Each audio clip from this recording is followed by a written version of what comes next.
A black honor student raises his hand to answer a question. But before he can speak, his teacher screams for security. The whole class goes silent as the dean storms in, accusing him of threatening behavior. Phones start recording. His classmates know he was right, but no one says a word. And when the video hits the internet, it's edited to make him the villain. Before we deep dive into this interesting story, subscribe to our channel and tell us where are you watching from. Share in the comments below. The morning light fell pale and cold over Jefferson High School, that aging brick building with its chipped paint and crooked flagpole swaying in the wind. Inside, the air smelled faintly of pencil dust and cafeteria grease, the scent of a place where dreams and exhaustion often shared the same seat. Malik Carter moved through the hallways with quiet precision, backpack slung over one shoulder, earbuds tucked in but no music playing. He liked silence. It made the world's noise easier to decode. At 16, Malik had already learned that intelligence, when worn on black skin, often made people uncomfortable. Teachers smiled tightly when he solved problems too fast. Classmates whispered when he got perfect scores. He wasn't a prodigy in the cinematic sense. No movie soundtrack followed him around, but numbers made sense to him, the way rhythm made sense to a drummer. Patterns, symmetry, logic. In numbers, no one interrupted you. They just revealed the truth. His mother, Denise Carter, always said, "You're not just learning for yourself, baby. You're learning for every boy they think can't." And Malik believed her. That belief carried him like a compass every time he walked through the school's metal detectors. Every time he sat through lectures that treated his curiosity like a threat instead of a gift. That morning, the sun filtered weakly through the blinds of room 214. Advanced Algebra 2. The desks were arranged in neat rows, but the atmosphere was anything but orderly. The hum of teenage chatter bounced around the room until Ms. Hendricks, their teacher, swept in. She was tall, rigid, in her late 40s, her blonde hair pulled so tight it seemed to stretch her forehead into a constant frown. Her voice carried authority without compassion. "Good morning," she said flatly, dropping a stack of papers on her desk. The class mumbled a half-hearted reply. Malik sat in the second row, notebook open, pencil sharpened to a fine point. He was already scribbling equations in the margin. Small calculations, quiet explorations beyond the day's lesson. He loved finding shortcuts through complex problems, ways to make math bend towards simplicity. Miss Hendricks began writing an equation on the whiteboard. 3 by quarto. Her marker squeaked. The room grew quieter as she turned to face them. "Today," she said, "we're reviewing quadratic functions. Some of you might remember this from last year. Let's see who's been paying attention." Malik's hand twitched. He already saw the solution forming in his head. The factoring, the substitution, the roots. He could almost see the graph curve like a gentle wave. He told himself to stay quiet, to let others answer first. But when Hendricks paused, confused by a mistake she'd made mid-sentence, she had swapped a sign and the equation wouldn't balance. Malik leaned forward slightly. "Excuse me," he said softly. "I think the sign should be negative before the 8. Ms. Hendricks froze. Her marker hovered midair. The room stiffened, silent, stretching like glass about to crack. "What was that?" she said, without turning. Malik's voice stayed steady. "The negative. You put +8, but the problem should—" "I know what I wrote, Malik," she cut in sharply. Her tone had the kind of edge that could slice skin. "If you'd let me finish, maybe you'd understand the concept." He blinked, unsure what to do with the heat in her voice. "I wasn't trying to interrupt." "Well, you did," she snapped. "You have a habit of that." A few students shifted in their seats, exchanging looks. One of them, a white boy named Trevor, smirked. Another whispered under his breath, "Here we go again." Malik's chest tightened. He looked down at his notebook, at the quiet proof of what he'd tried to help with. The logic was there, cold, clear, and undeniable. But the classroom no longer ran on logic. It ran on perception. And in that moment, Miss Hendricks's perception painted him as a problem. She resumed her lecture, erasing and rewriting the problem the way Malik had suggested. No acknowledgement, no apology. Her marker squeaked louder now, her movements sharp. Every correction she made confirmed Malik's observation, but she didn't once glance his way. He swallowed the bitter taste of humiliation. He thought of his mother's words again.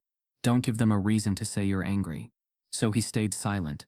He copied the corrected equation, his handwriting neat and steady even as his pulse raced. But silence didn't protect him. It just gave her more space to fill the room with her version of the truth. 10 minutes later, she asked another question, one that built on the same equation. Can anyone tell me the value of X here, she asked. No one raised their hand. The room buzzed faintly with whispers. Malik hesitated. He didn't want to draw attention, but the answer burned in his mind. Finally, he lifted his hand halfway. Yes, Malik. Her voice carried a trace of mock patience. The solutions would be negative too. Incorrect, she interrupted immediately, even before he'd finished. He stopped. His pencil froze. But, incorrect, she repeated, louder this time. Let's wait until someone else wants to think before speaking. Malik's classmates stared. Some pitied him. Others were amused. Trevor snickered again. Miss Hendricks turned toward the whiteboard. But for a brief second, Malik saw something in her expression, not just irritation, but a quiet disdain, like his intelligence was a personal inconvenience. Then, as she worked through the same equation on the board, her own calculation led exactly where Malik had tried to go. The class saw it too. A few heads turned toward him. He didn't smile. He didn't move. He just watched her pretend she'd reached the answer on her own. His chest ached with the familiar pressure of being right, but never allowed to be right. When the bell rang for the next period, the class buzzed with movement. Desks screeched, chairs scraped, but Malik stayed seated. He was still staring at the board. Miss Hendricks was packing her things, pretending not to notice him. Miss Hendricks, he said quietly. She turned, annoyance flashing like static. Yes? I wasn't trying to be disrespectful, Malik said. I just thought maybe… Malik, she said, her tone sharp enough to cut. If you spent half as much time listening as you do trying to correct teachers, maybe your attitude wouldn't be such a problem. His stomach dropped. My attitude. She folded her arms. You have a reputation, you know, always needing to prove something. Always making things harder than they need to be. He stared at her, at the woman who controlled his grade, his record, and possibly his future recommendation letters. And in that stare was the heavy truth. She didn't see his brilliance. She saw defiance where there was only passion. She saw arrogance where there was only curiosity. I'm sorry you feel that way, he said finally, his voice low. Her lips twitched in something like victory. Good. Now go to lunch. He left the room quietly, but the air seemed to follow him. Thick, charged, judgmental. By the time he reached the cafeteria, whispers had already spread. Malik got in trouble again. He tried to talk back. Miss Hendricks said he's got an attitude. He ate alone that day, the noise of the cafeteria washing over him like static. He thought of dropping the class. He thought of how unfair it was that being smart could look like insubordination when you weren't the right color. But most of all, he thought of numbers, the one place bias couldn't live. When the final bell rang, Malik returned to room 214 to grab the notebook he'd forgotten. The classroom was empty except for Miss Hendricks, grading papers at her desk. He approached quietly, careful not to startle her. I just came to get my notebook, he said. Without looking up, she muttered, next time, not. He picked up the notebook, his hand brushing against the edge of the whiteboard, where the faint trace of his equation still lingered. Something inside him broke, not with sound, but with realization. He turned to leave, but before he could reach the door, Miss Hendricks's voice cut through the quiet louder and sharper than before. Malik, she barked. Don't you walk away when I'm talking to you? He froze. Slowly, he turned around. Confusion flickered across his face. I wasn't. Don't talk back, she shouted, standing now, her voice echoing down the empty hallway. The door was still open, and students passing by stopped. Phones lifted, screens began recording. To everyone else, it looked like a confrontation. A teacher disciplining a disrespectful student. But in Malik's eyes, and in the cold lens of every camera pointed at him, it was something darker. The teacher's face burned red as she pointed toward him. Get out of my classroom, she yelled. And just like that, silence became his crime. Phones kept rolling as Malik stood frozen, eyes wide, realizing that his quiet truth was about to become the world's loudest lie. The video started as a whisper before it became a storm. By the next morning, Jefferson High buzzed with the faint static of scandal. Screens glowed in hallways, behind locker doors, under desks. Every phone seemed to hold the same 30 seconds of shaky footage. Malik standing by the door, Miss Hendricks shouting, her voice sharp and trembling, while his silence looked like defiance. It began on TikTok, Under the caption, "Disrespectful student talks back to teacher." Within hours, it spread to Instagram and Snapchat stories. Someone slowed it down, zoomed in on Malik's expression, adding dramatic music. Others layered text over it. Typical attitude. Why do they always act like victims? The truth that Malik had barely spoken, that he was only retrieving his notebook, got buried beneath filters, cuts, and captions. The classroom's overhead light flickered in the video like a police interrogation lamp. His face, caught between confusion and hurt, looked like something else when stripped of context. Anger. By third period, the whispers were no longer whispers. "That's the guy from the video," someone said as Malik walked down the hall. He heard laughter, then sudden silence as he passed. People he'd known for years suddenly acted like he was radioactive. A few classmates nodded in sympathy, but even they stepped back, afraid the fire would jump to them. In the cafeteria, phones glowed like tiny judgments.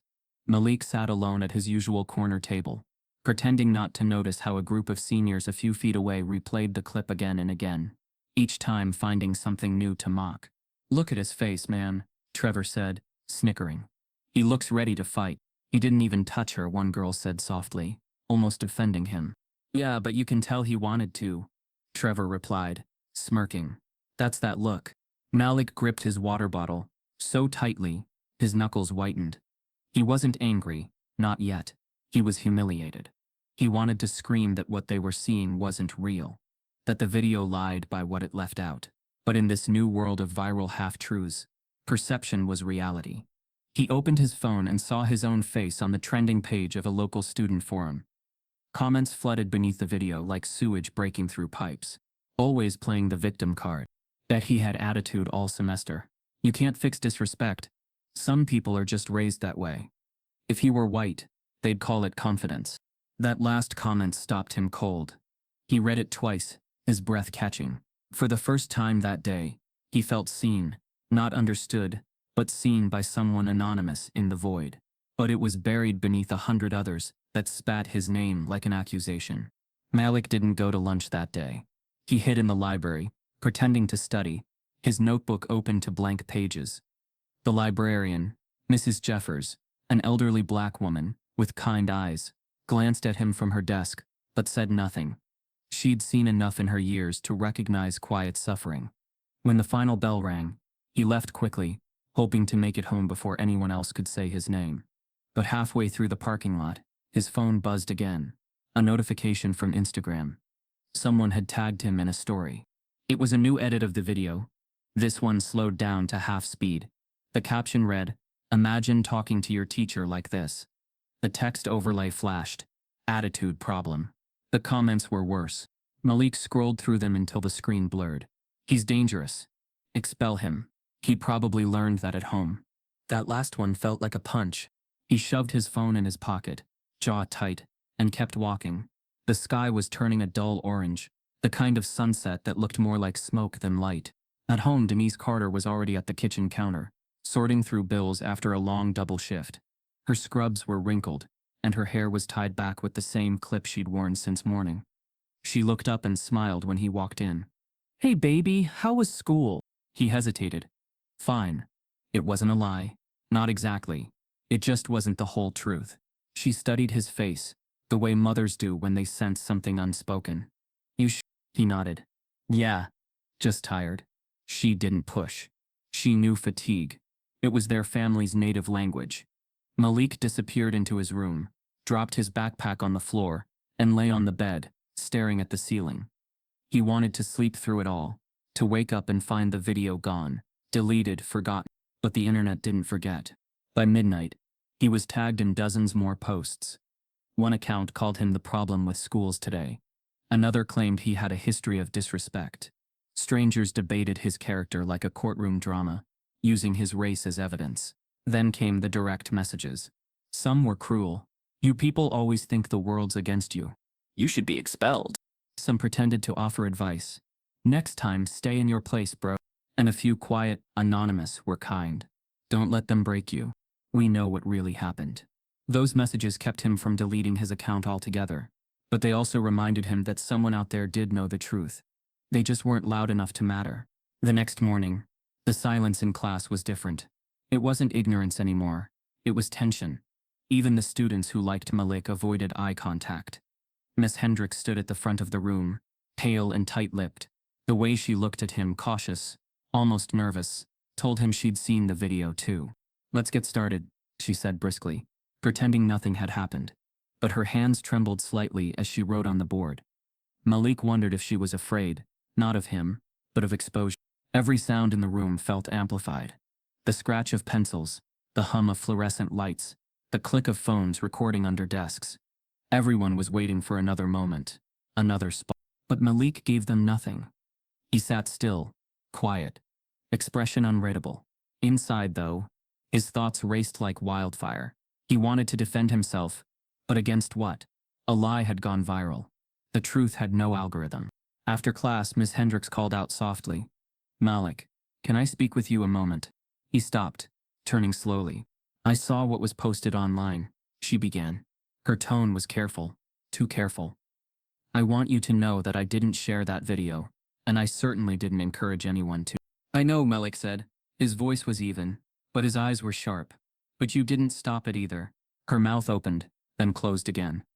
She looked like someone trying to measure guilt against reputation, and choosing silence. "I hope you understand this is difficult for everyone," she said finally. "Not just you." Malik nodded once. "Yeah, everyone." Then he walked out, leaving her standing in her perfect posture and cracked certainty. Outside the classroom, Trevor was waiting, smirking like a reporter catching a headline. "Yo, Malik," he called. "You're famous now." Malik didn't respond.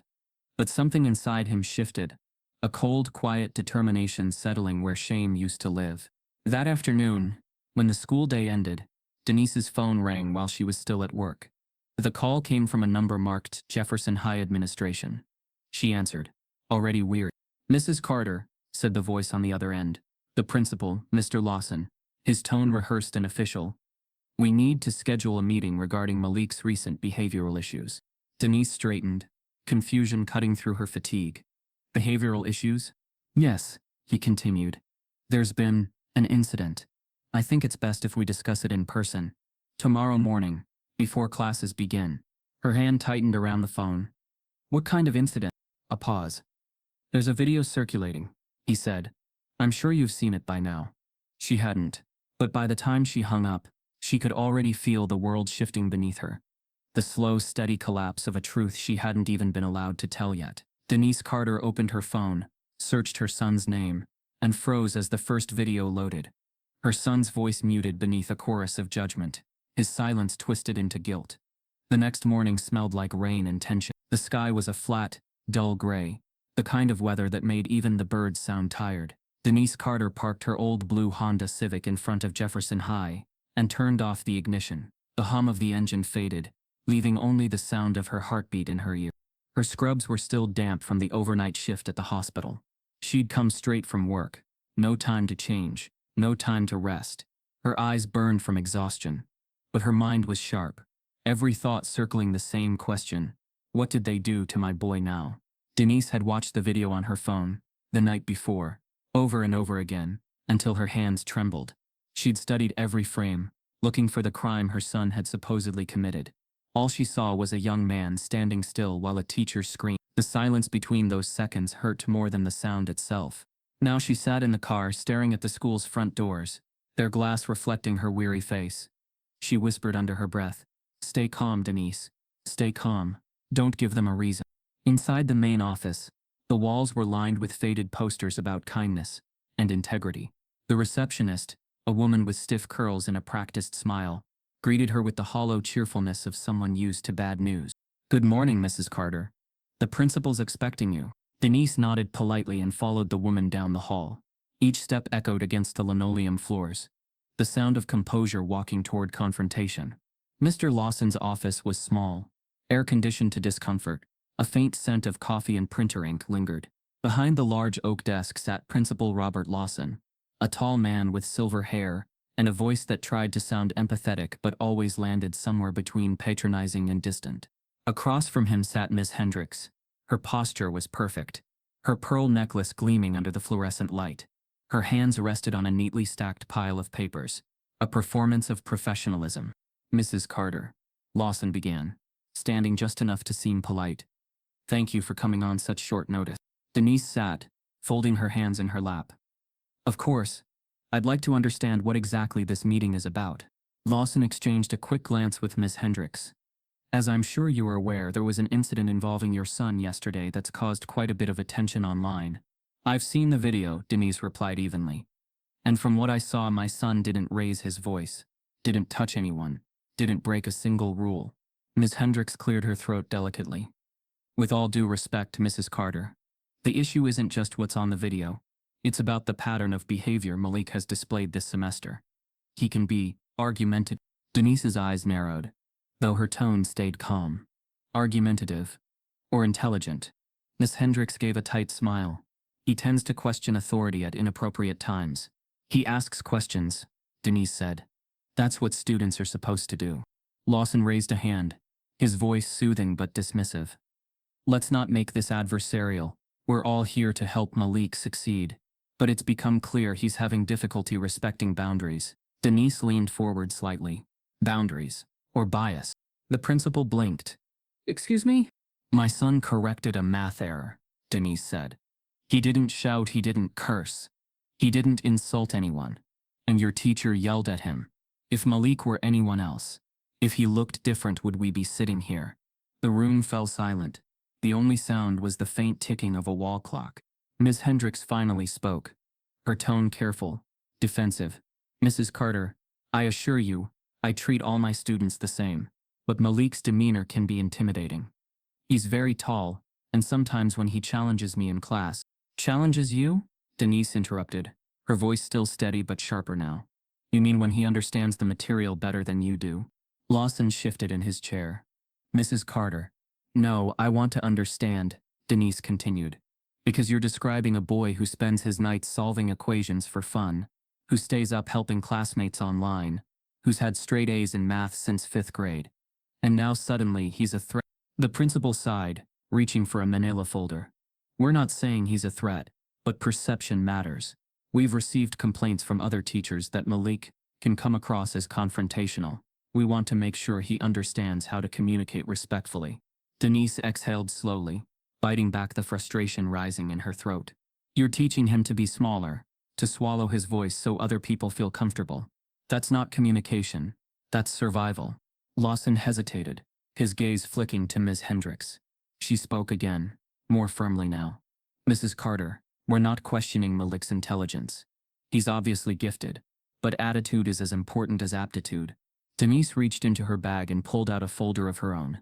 Neatly organized report cards, certificates, recommendation letters from Malik's previous teachers. She laid them on the table like evidence in a trial.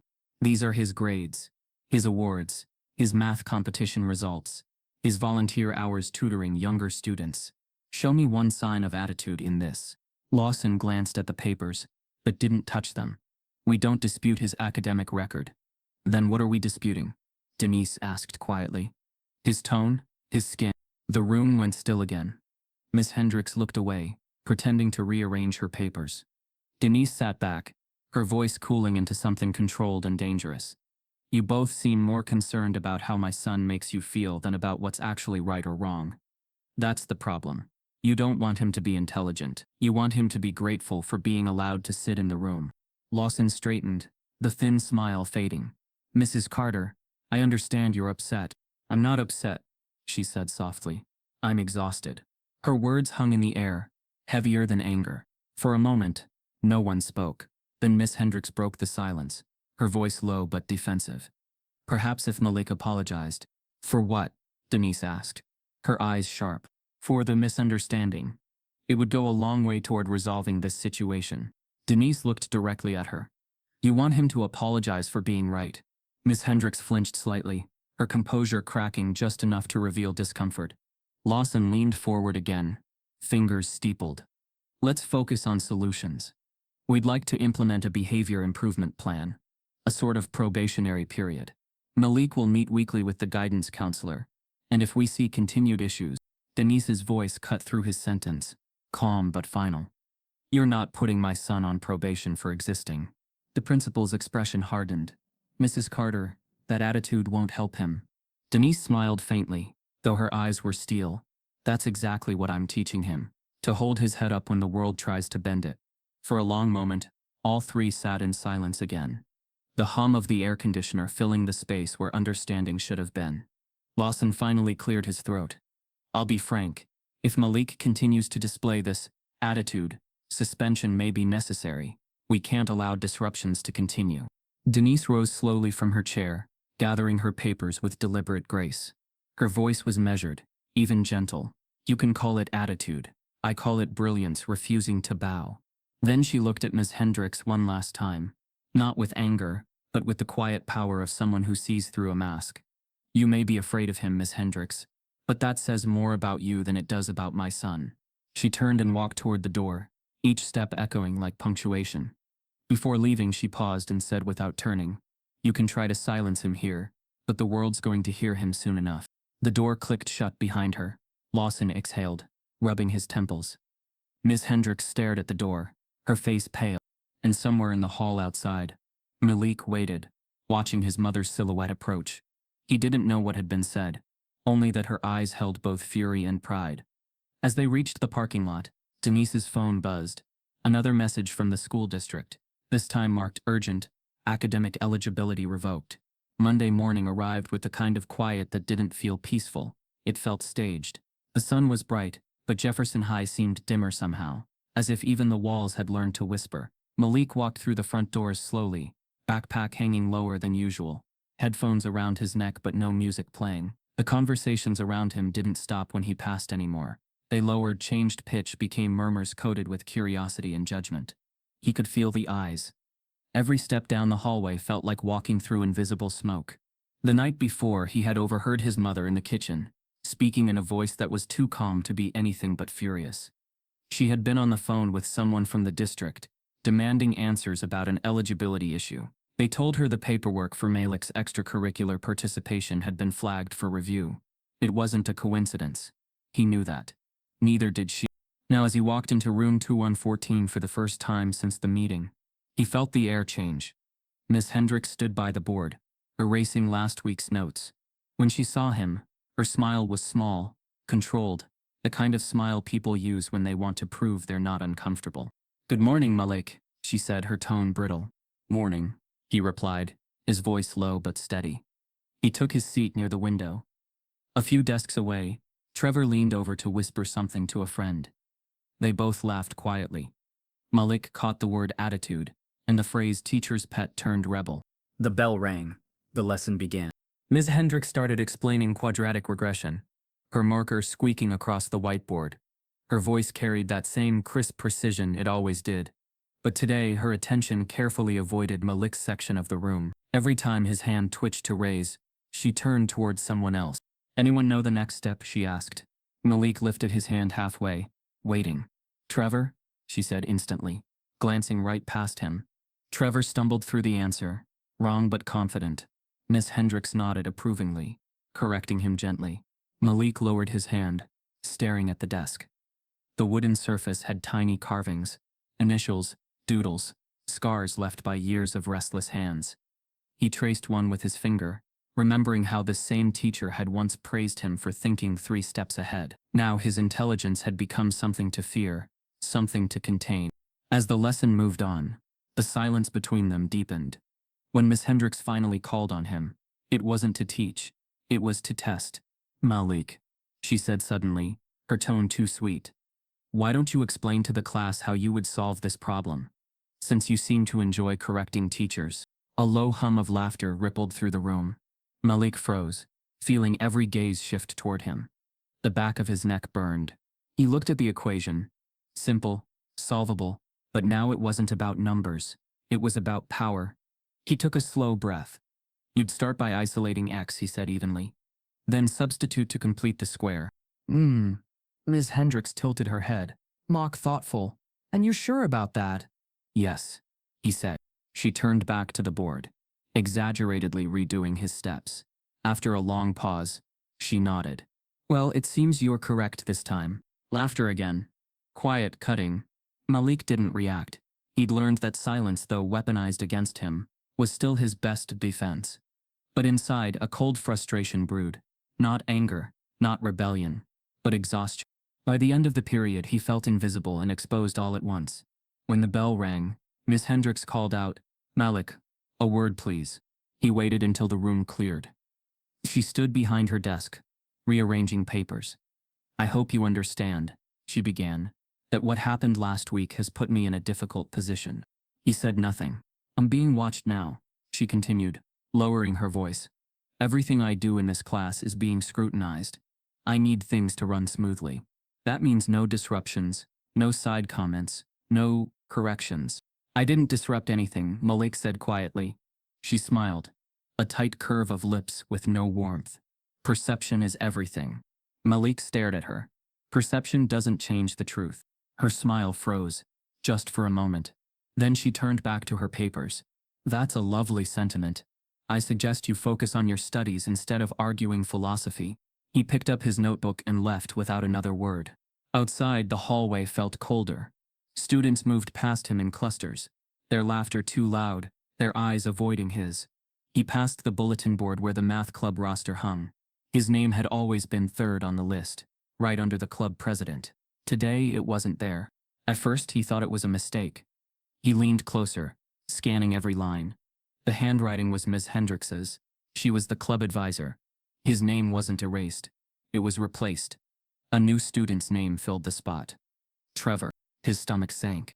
He turned away from the board, gripping the strap of his backpack so tightly it hurt. A few lockers down, Trevor was laughing with friends, holding up a printed flyer. "Guess who's going to state?" he said loudly, waving the paper. "This guy." Malik froze mid-step. For a split second his eyes met Trevor's. The other boy smiled, not cruelly, just carelessly. The smile of someone who'd benefit from another's silence. That afternoon, Malik went straight home. He didn't stop at the cafeteria, didn't talk to anyone. His mother was still at work, and the house was quiet except for the faint ticking of the wall clock. He sat at the kitchen table, laptop open, staring at the school's website. The math club page had been updated an hour ago. Team members for the 2024 State Math Invitational: Trevor Miles, Olivia Chang, Emma Riley, Jordan Price. No Malik Carter. He clicked refresh 3 times, as if the screen might suddenly correct itself. But it didn't. He opened his email, hoping maybe there had been a mistake, maybe an oversight, maybe something he could fix. There was a new message from Ms. Hendricks, Faculty Advisor Mathematics Club. He hesitated before opening it. The subject line read, "Team Adjustment, Administrative Decision." His chest tightened. He clicked. "Dear Malik, after careful review, the faculty committee has decided to modify this year's state competition roster. While your mathematical aptitude is exceptional, concerns have been raised regarding classroom conduct and team collaboration. For these reasons, your participation in the upcoming state competition has been suspended. We encourage you to use this time to reflect and refocus. Sincerely, Ms. Karen Hendricks, Jefferson High Mathematics Department." He read it twice, then 3 times. The words blurred. Reflect and refocus. That was her way of saying be quiet and disappear. He closed the laptop gently, almost reverently, as if slamming it might make the reality louder. His breathing slowed, but the weight in his chest didn't. He thought of all the late nights he'd spent solving practice problems, all the weekends he'd given up for tutoring sessions, all the dreams he'd built around numbers that didn't lie, but people did. For a long moment he sat perfectly still. Then he stood, walked to his desk, and opened his notebook, the same one Miss Hendricks had erased from the whiteboard weeks ago. Inside were pages of formulas, notes, equations she couldn't understand. He stared at them, not as proof of genius, but as evidence of survival. He whispered to himself, "They can't take this from me." Outside, thunder rolled, soft at first, then louder. The first drops of rain hit the window. Malik didn't move. He just sat there watching the storm build, knowing that something inside him had shifted again, the kind of shift that doesn't show right away, the kind that changes how you move through the world. He reached for his phone, still buzzing with unread notifications. Among them was a new email, not from Ms. Hendricks this time, but from the district academic board. The subject line read, "State Math Competition Participant Revision Notice." He clicked it open. "Dear Malik Carter, we regret to inform you that your participation in the 2024 state math competition has been officially withdrawn due to recent behavioral concerns reported by faculty.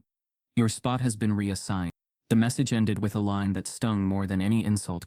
We appreciate your contributions to the program and wish you success in future endeavors. Malik stared at the screen, numb, until his phone buzzed again with a new message notification. This one unsigned. Reading only. You didn't deserve that. Meet me after school tomorrow. I can prove something. The rain from the night before had not stopped. It only softened. By morning, the air around Jefferson High was soaked in a gray haze, and puddles mirrored the building's tired red bricks. Malik stepped off the bus slowly, the wind brushing against his face, as though testing his resolve. His backpack felt heavier than usual, not because of books, but because of the quiet humiliation still hanging from last week. The removal, the email, the silence that followed. He hadn't told his mother yet about losing his spot on the state math team. Denise had been working double shift since the meeting, trying to fix what she couldn't control. She already carried too much, and Malik refused to add more weight to her back. He told himself he'd find a way to fix it on his own. As he entered the hallway, voices echoed faintly. The usual chatter, but every sound felt sharper now. His classmates had stopped mocking him outright. The laughter had evolved into something worse. Avoidance. He'd become a reminder of what happened when you stood out too much. Room 214 looked unchanged from the outside. The same posters, the same motivational quotes about perseverance and integrity. But inside, the atmosphere had shifted. Ms. Hendricks was already there, standing near the front, flipping through a binder filled with neatly labeled documents. Her expression brightened the moment she saw him, though the smile never reached her eyes. Malik, she said, her tone too friendly, too controlled. Good timing. I was just organizing some of my presentation materials. He nodded warily, slipping into his usual seat. I'll be presenting to the school board tomorrow. She continued, casually but loud enough for the class to hear. They've asked me to share examples of effective teaching strategies, especially how I help students grasp complex mathematical theories. Her gaze flickered toward him briefly. It was fleeting, but Malik caught it, the same way one notices lightning before thunder. Congratulations, he murmured, not looking up. Thank you, she said smoothly. I'm quite proud of the work we've done this year.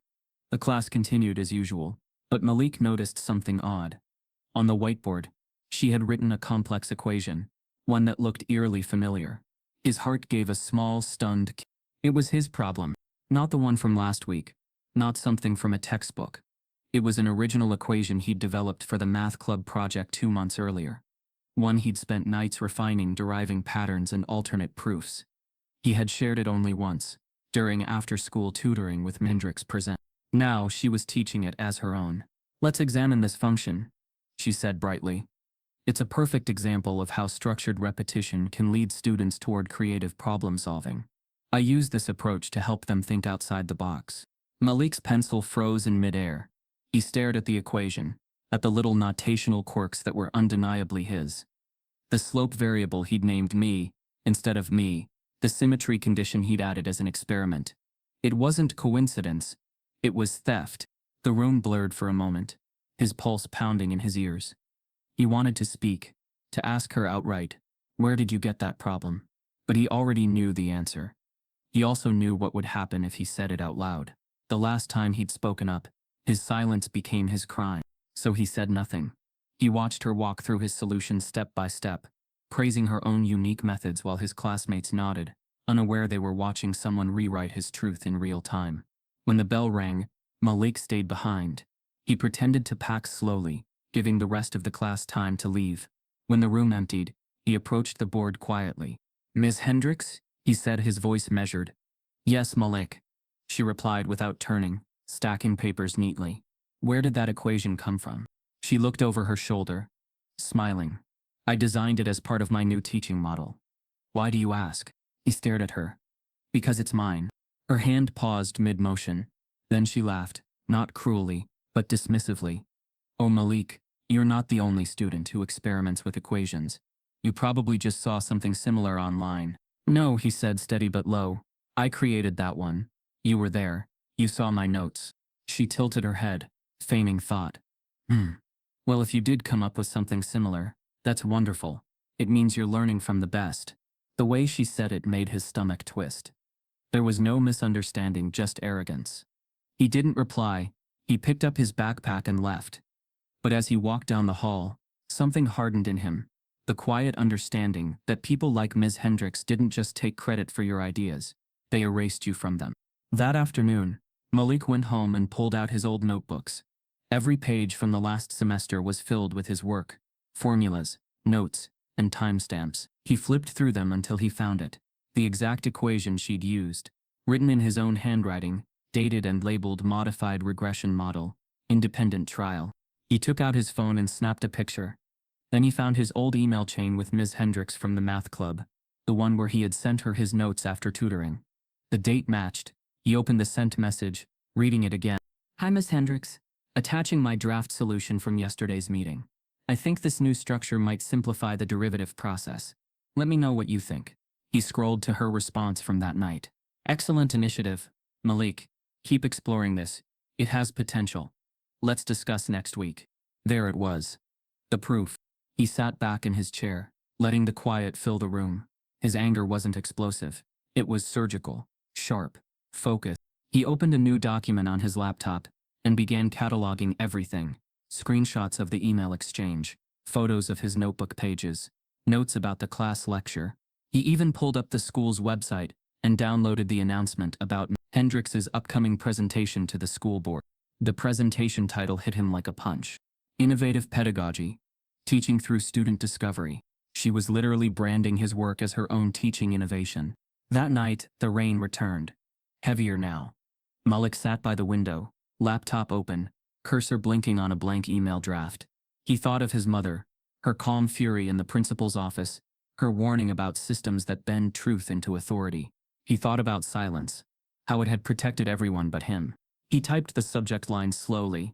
Academic integrity concern, urgent. He didn't sign his name.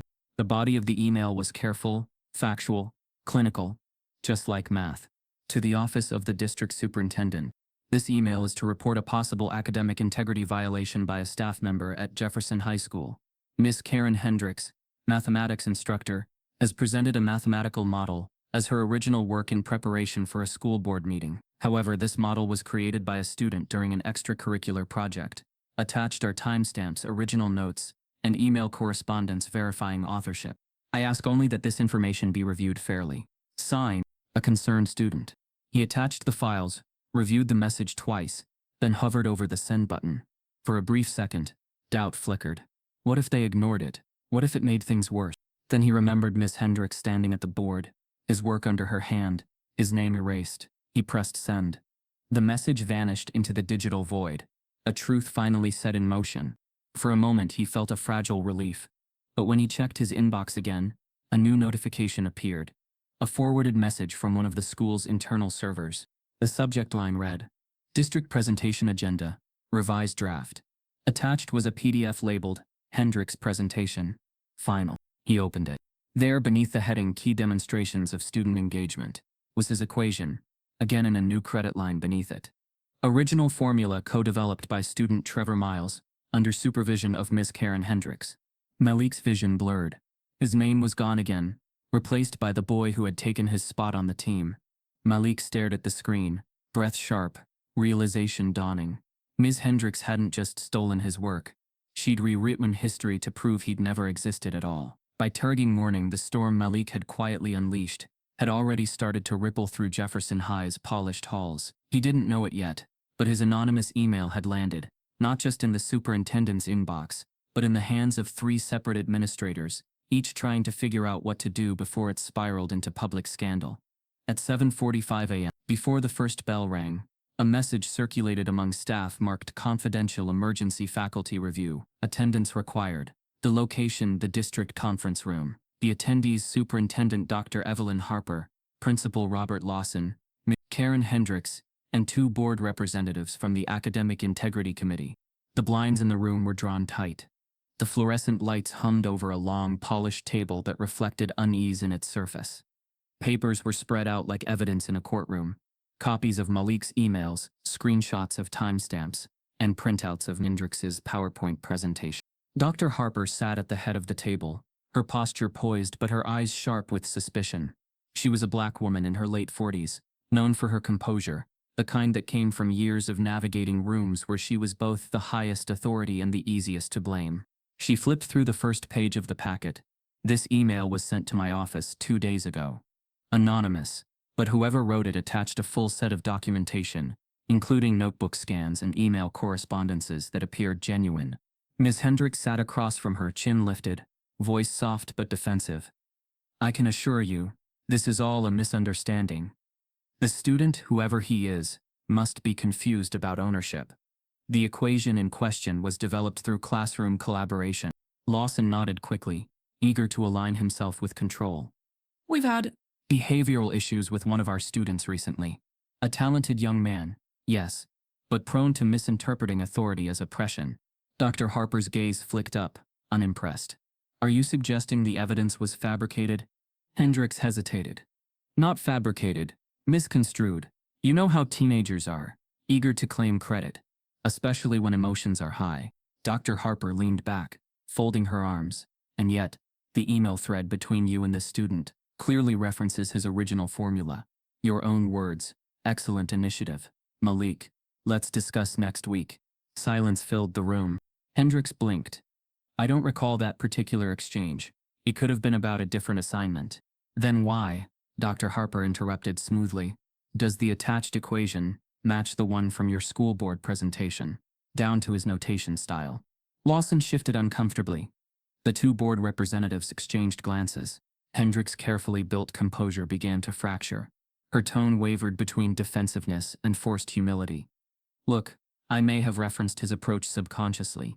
When you teach bright students, their work blends into your lessons. But this was never theft. It was mentorship. Mentorship, Harper repeated, the word laced with disbelief. That's an interesting word for taking a child's work and calling it your own in a district presentation. The tension in the room thickened. Hendricks straightened her spine. I didn't call it my own. The slide attributes it to student collaboration. That's accurate. Lawson interjected quickly, trying to steer the sinking ship. We need to keep perspective here. This is an internal miscommunication, not a scandal. The last thing this district needs is a headline implying racial bias or exploitation. Harper's gaze snapped toward him. You said racial bias. No one else did. Why is that on your mind, Mr. Lawson? The principal froze, his throat tightening. I only meant that public perception can twist anything into public perception, Harper said evenly, isn't the problem when truth is the issue. For a long moment, the only sound was the faint tick of the wall clock. Then Harper turned to one of the board members, a man named Dr. Perez, who had been quietly scanning the documents. Dr. Perez, your thoughts? Perez adjusted his glasses. The timestamps on these emails are legitimate. The metadata checks out. Whoever this student is, his documentation is meticulous. If this goes public before we handle it internally, the optics will be catastrophic. Harper nodded slightly. Then we handle it properly. Hendricks' face flushed. Dr. Harper, please. I've worked in this district for 18 years. I've built programs, raised test scores. My record speaks for itself.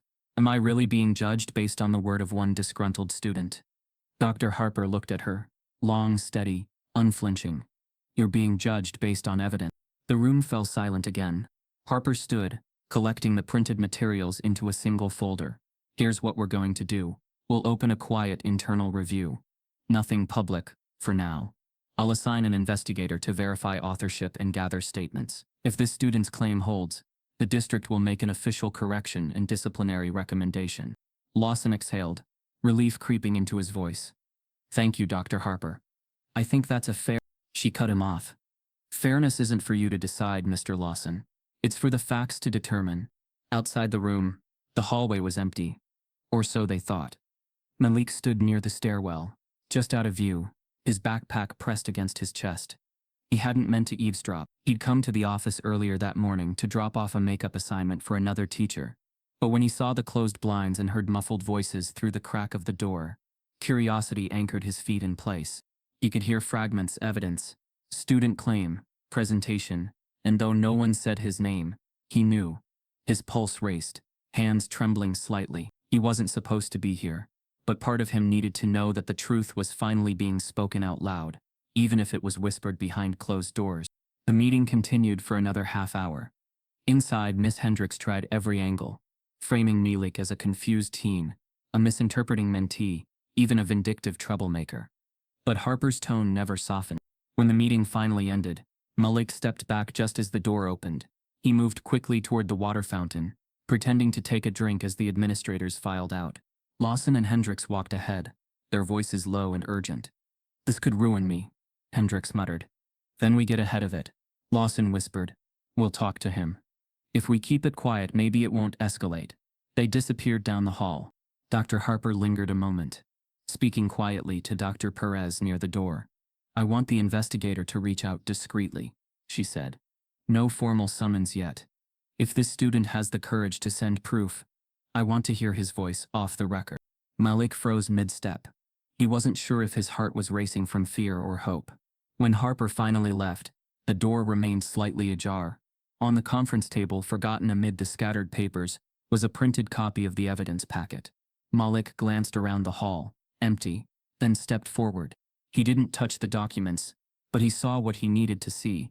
His name printed clearly beneath one of the exhibits, highlighted in yellow. The line from his email, attaching my draft solution from yesterday's meeting. For the first time in weeks, he exhaled a little. By the time he reached home that evening, he replayed every word he'd overheard. Miss Hendricks was cornered, Lawson was scrambling, and someone finally believed him. Still, his mother noticed his distraction at dinner. "You okay?" she asked softly. Her fork paused midair. Malik hesitated, then nodded. "I think things are starting to change." Denise studied him for a moment, the faintest glimmer of hope crossing her tired face. "Then don't let them twist it back." That night, as Malik sat at his desk reviewing his notes, a new email appeared in his inbox. The sender was unfamiliar, District Integrity Office. He clicked it open, pulse quickening. Request for informal interview. Academic Integrity Review. Dear Mr. Carter, we are currently reviewing materials related to a recent submission of academic work from Jefferson High. We would like to speak with you confidentially about your role in the development of the mathematical model in question. Please respond to arrange a time. Best regards. Dr. Evelyn Harper, Superintendent, Jefferson School District. Malik leaned back, eyes wide. His truth was finally in motion, but so was theirs. Before he could reply, another message appeared beneath it, from an anonymous address. Subject line, "Stop talking." Inside, only 7 words glowed on the screen.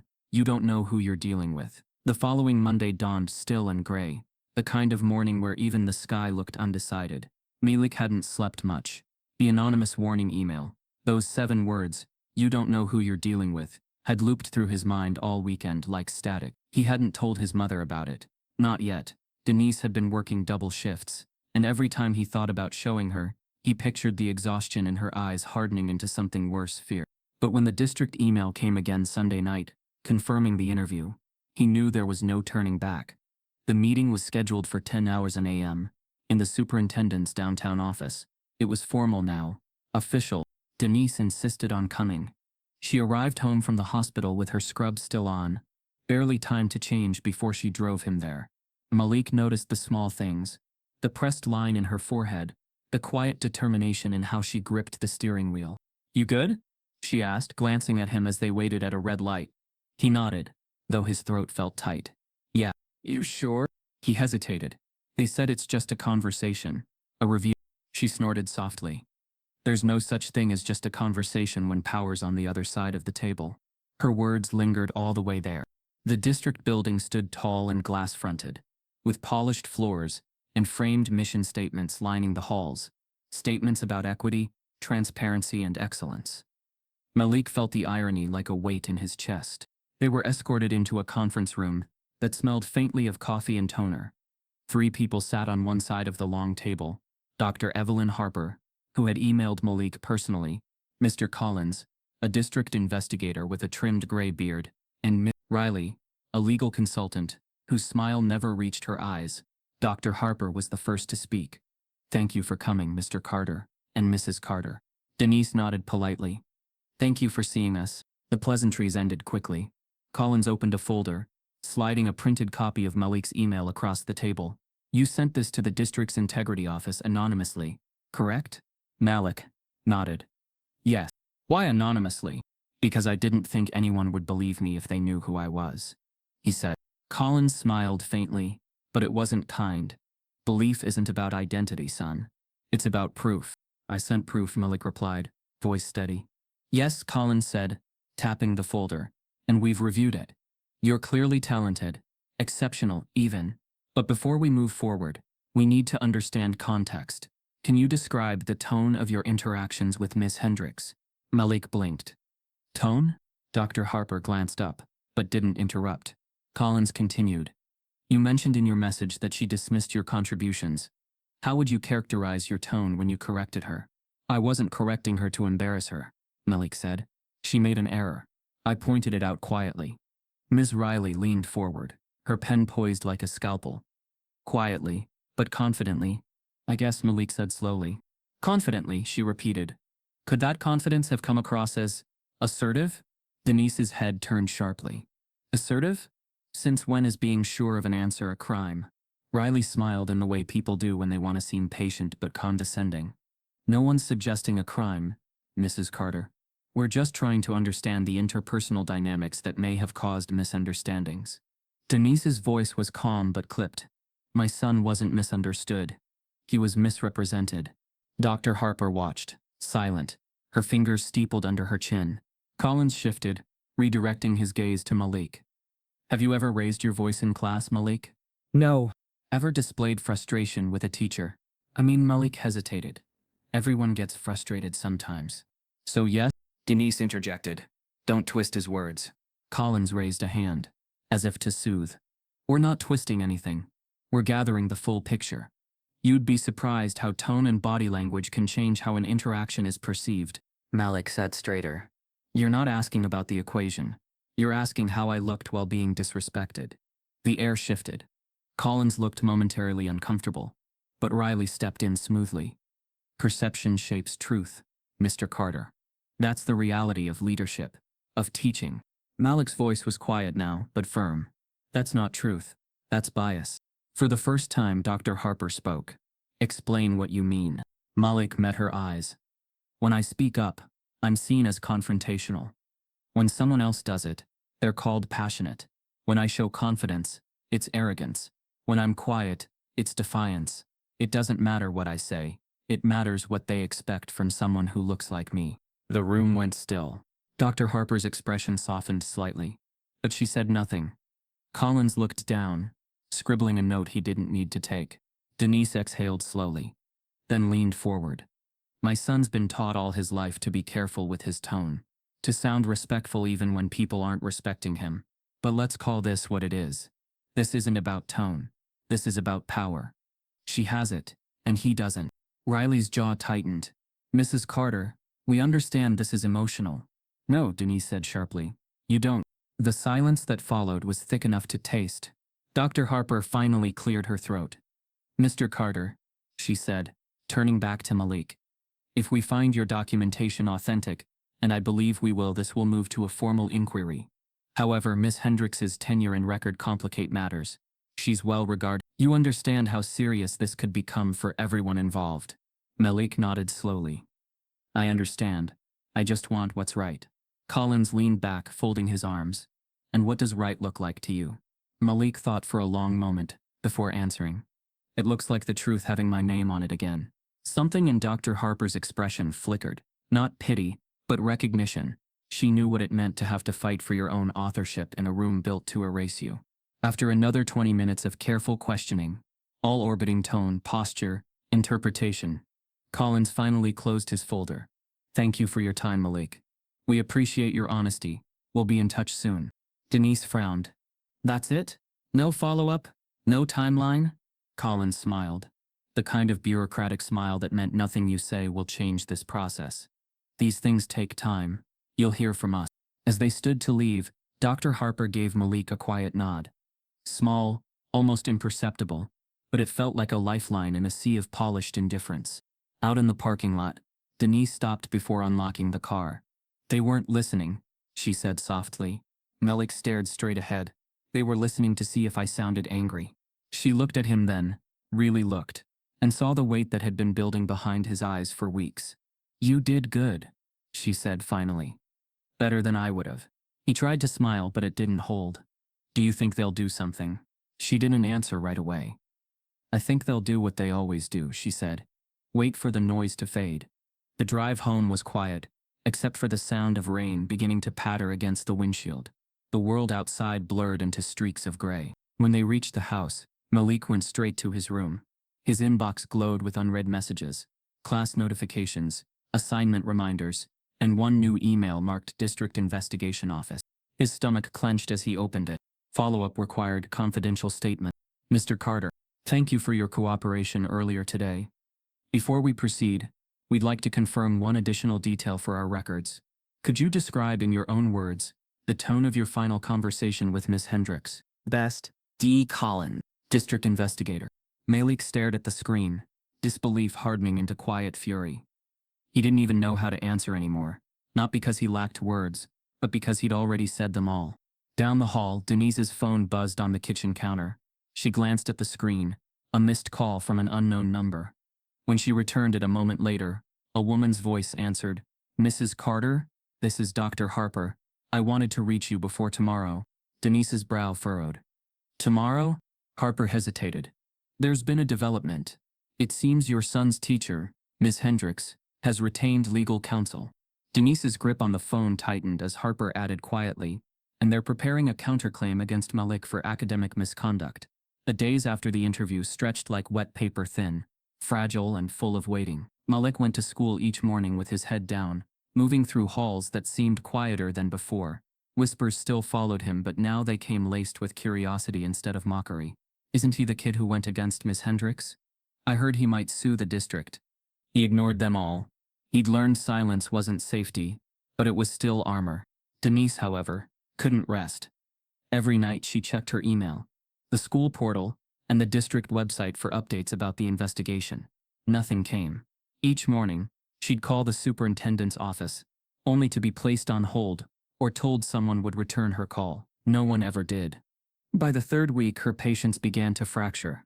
One evening, as the sun sank behind the rooftops, she sat at the kitchen table surrounded by piles of paperwork, printouts, notes, screenshots of Malik's original equations, even copies of Ms. Hendricks' presentation slides.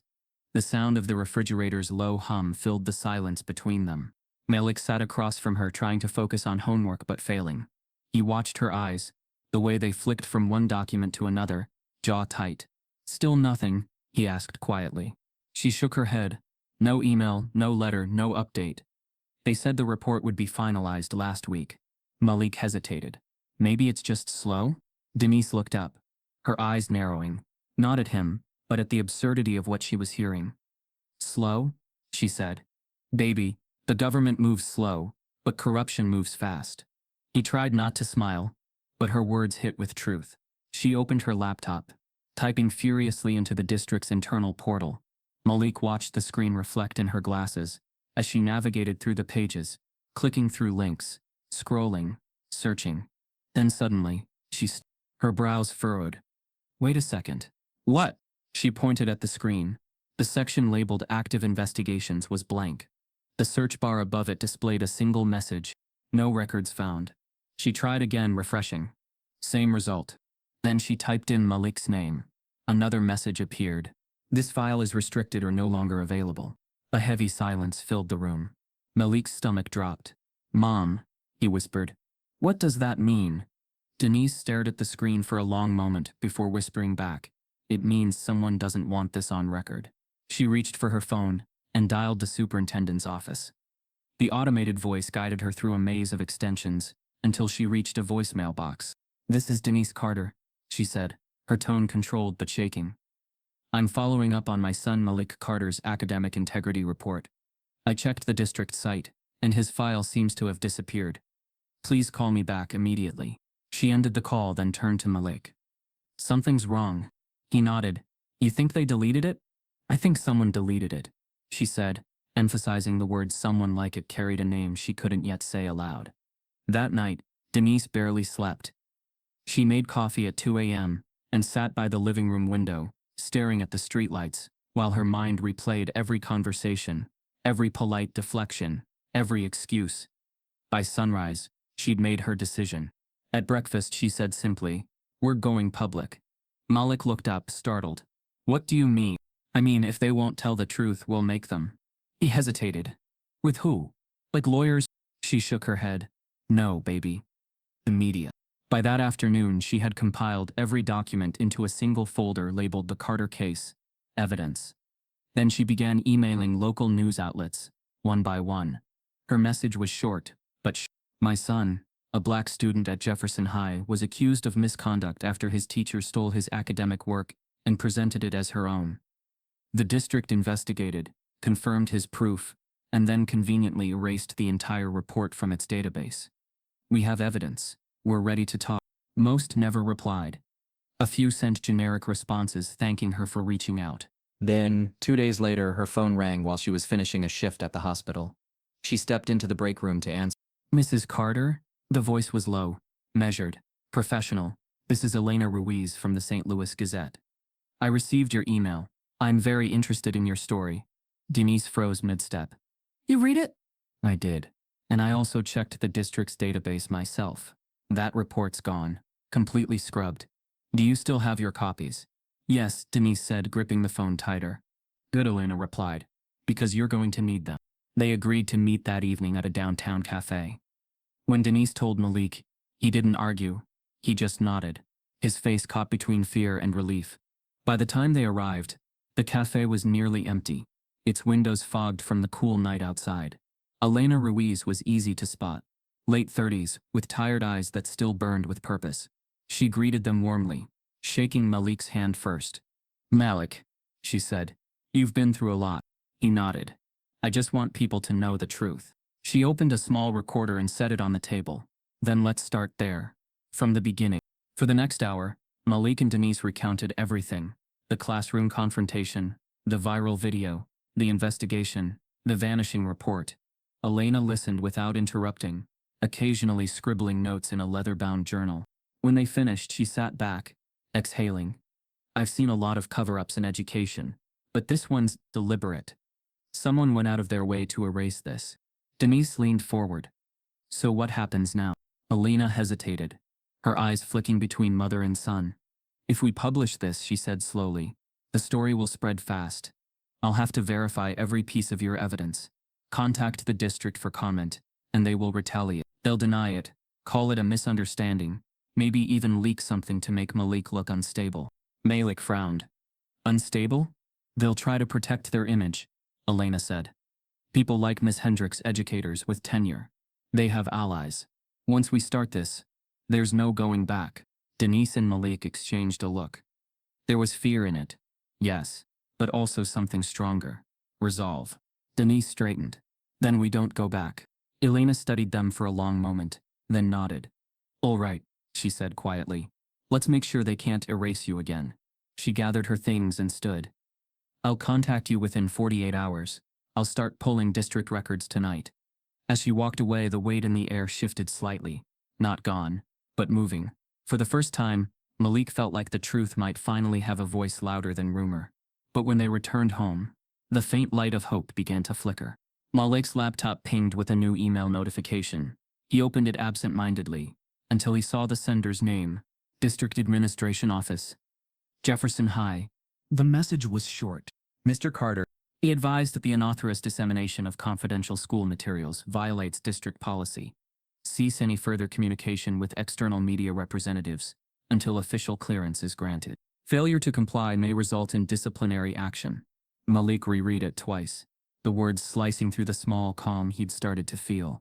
"Mom," he called, voice shaking slightly. "You need to see this." Denise hurried over, scanning the email. Her face hardened. "They're scared," she said quietly. "That means we're close." She looked at him, her tone steady but fierce. "You hear me, Malik? They only send threats when they're losing control." Outside, thunder rumbled in the distance, echoing through the night like an omen. The next morning, before Malik could leave for school, a text appeared on his phone, from an unknown number.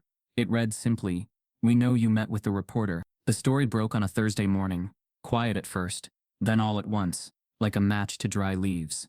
At 6:12 a.m., the St. Louis Gazette published a digital feature titled, "Teacher Accused of Silencing Black Math Prodigy. District Investigation Vanishes." By 6:45 it was already trending on social media. By 8 hours it had been picked up by 3 other local stations. The headline was clean, sharp, and impossible to ignore. It began with Elena Ruiz's opening line, calm, factual, and devastating. A 16-year-old black honor student at Jefferson High claims his white math teacher took credit for his original academic work and then punished him for speaking up.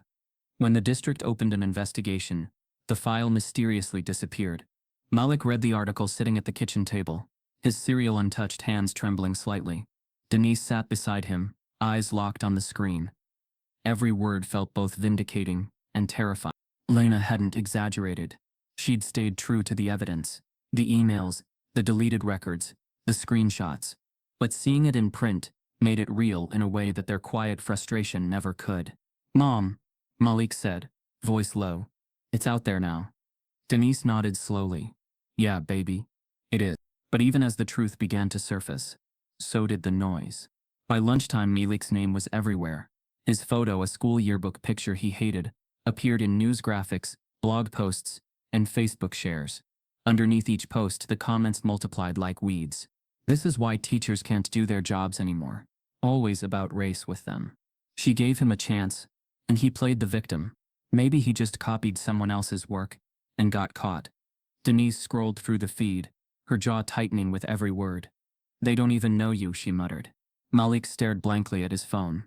"They don't want to." Some comments defended him. Former students, parents, a few teachers from other schools. But their words drowned quickly beneath the flood of anger, racism, and denial. At Jefferson High, the atmosphere was electric with tension. Students huddled in corners whispering, phones glowing in their palms. Teachers spoke in cautious tones, pretending to stay neutral. The principal's office had become a revolving door of reporters demanding statements. By third period, Malik couldn't focus on anything. Even the sound of chalk against the board felt distant. His classmates kept sneaking glances at him, half curious, half afraid. When the bell rang, Trevor caught up to him in the hallway. His expression was uncertain. Guilt or pity? Malik couldn't tell. "Hey man," Trevor said quietly. "Crazy stuff online." "Yeah. I didn't say anything to anyone," Trevor added quickly. "About the math stuff, I swear." Malik looked at him for a long moment. "But you didn't tell them the truth either." Trevor's mouth opened, then closed again. He turned away without another word. That afternoon, Malik was called to the guidance counselor's office. When he entered, Mr. Lawson, the principal, was waiting with a forced smile and a paper in his hand. "Malik," Lawson began, "I want you to know we're doing everything we can to maintain a supportive learning environment." Malik sat down, arms crossed.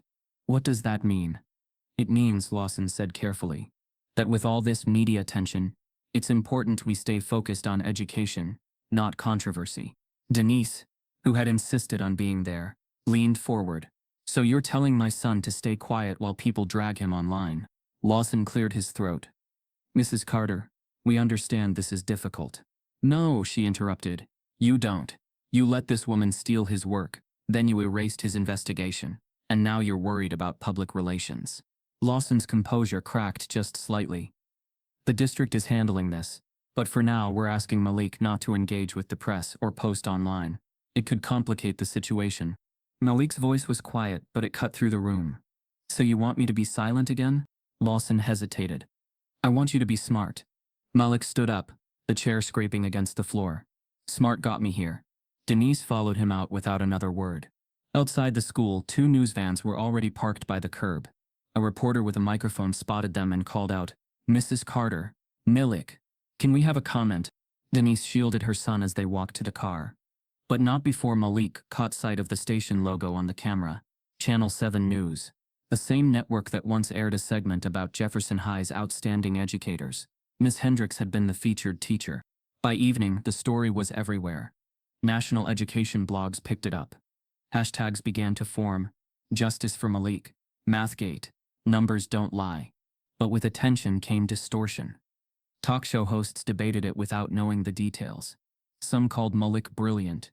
Others labeled him entitled. One radio caller said, "You know how these stories go.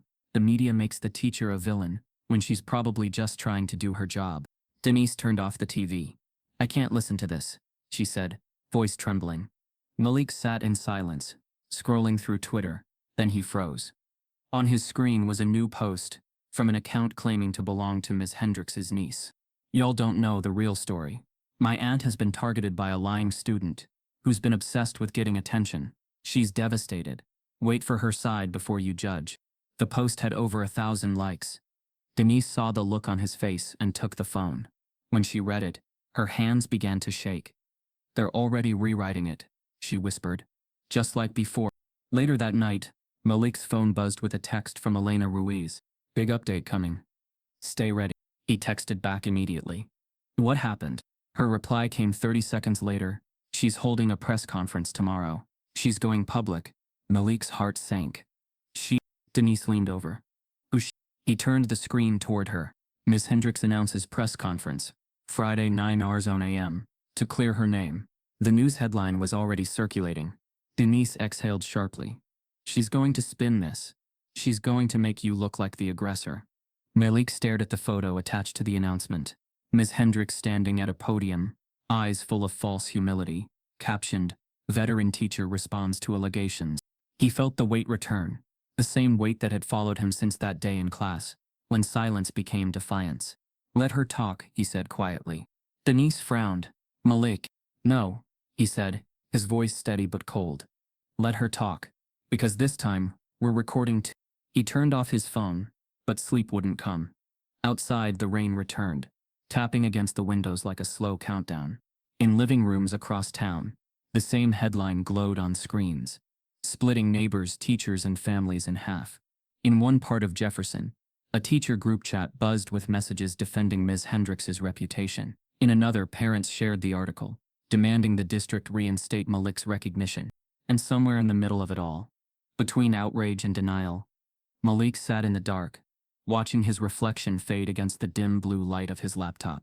He didn't know what tomorrow would bring, only that the world was about to choose its version of the truth. The next morning, the first clip of Ms. Hendrix's live press conference appeared online, and she began her statement with trembling hands and a practiced pause. I was afraid of him. Friday morning arrived heavy with humidity and tension. The town's air buzzed like static. Every phone, every TV, every radio tuned to the same story. The Jefferson High controversy, they called it now. What had once been a quiet classroom misunderstanding had turned into the kind of spectacle small towns feed on. By 8:30 a.m., the school parking lot looked like a film set. 2 news vans idled by the curb, their satellite dishes pointed skyward. Reporters stood poised, microphones in hand, their voices rehearsing empathy that wasn't real. Inside the gymnasium, a podium stood beneath a Jefferson High banner, flanked by flags and a cluster of folding chairs reserved for staff and authorized personnel. At the front of it all stood Ms. Karen Hendrix, her pearl necklace gleaming beneath the lights, her hands trembling in the practiced way of someone who wanted to look fragile. Her lawyer stood nearby, whispering final notes as cameras clicked like the steady rhythm of judgment. Denise and Malik watched the live broadcast from their living room. The sound came slightly delayed, but the pain was immediate. Malik sat on the couch, elbows on his knees, jaw tight. Denise stood behind him, arms folded, trying to prepare herself for whatever performance was about to unfold. The camera panned closer. Hendrix stepped to the microphone, pausing long enough for silence to settle like dust. Good morning, she began softly, her voice trembling. Before I say anything else, I want to make it clear that I love teaching. I've dedicated my entire adult life to helping students, all students, reach their potential. She paused, glancing down at her notes before looking back up with eyes that shimmered beneath the stage lights. The recent allegations made against me have been devastating. They've hurt my reputation, my family, and the students I care about. But most of all, they've left me afraid. That last word hung in the air. Afraid. Denise inhaled sharply. Here it comes, she muttered under her breath. Miss Hendrix continued. On the day in question, I was trying to conduct my class as usual, when a student, Malik Carter, became increasingly agitated. He challenged me in front of his peers, raising his voice, standing when I asked him to sit, and she faltered, pressing a tissue delicately to her eyes, and I truly feared for my safety. The cameras flashed wildly. The audience murmured. Malik's eyes widened. That's a lie, he whispered. Denise's hand gripped the back of the couch. Keep watching, baby, she said, though her voice was shaking. I have taught hundreds of students from all backgrounds, Hendricks went on, and I have never seen such hostility. I tried to guide him. I tried to help. But sometimes, when emotions run high, things are misinterpreted. Her lawyer stepped forward briefly. Miss Hendricks has endured harassment and threats since this false narrative began spreading. We are cooperating with the district and pursuing all legal remedies to clear her name. Malik's stomach twisted. On screen, Hendricks nodded solemnly, as if carrying the weight of sainthood. She wasn't angry.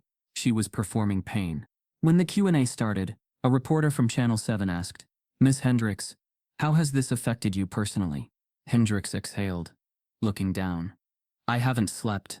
I've received hateful messages. I walk into my classroom and feel eyes judging me.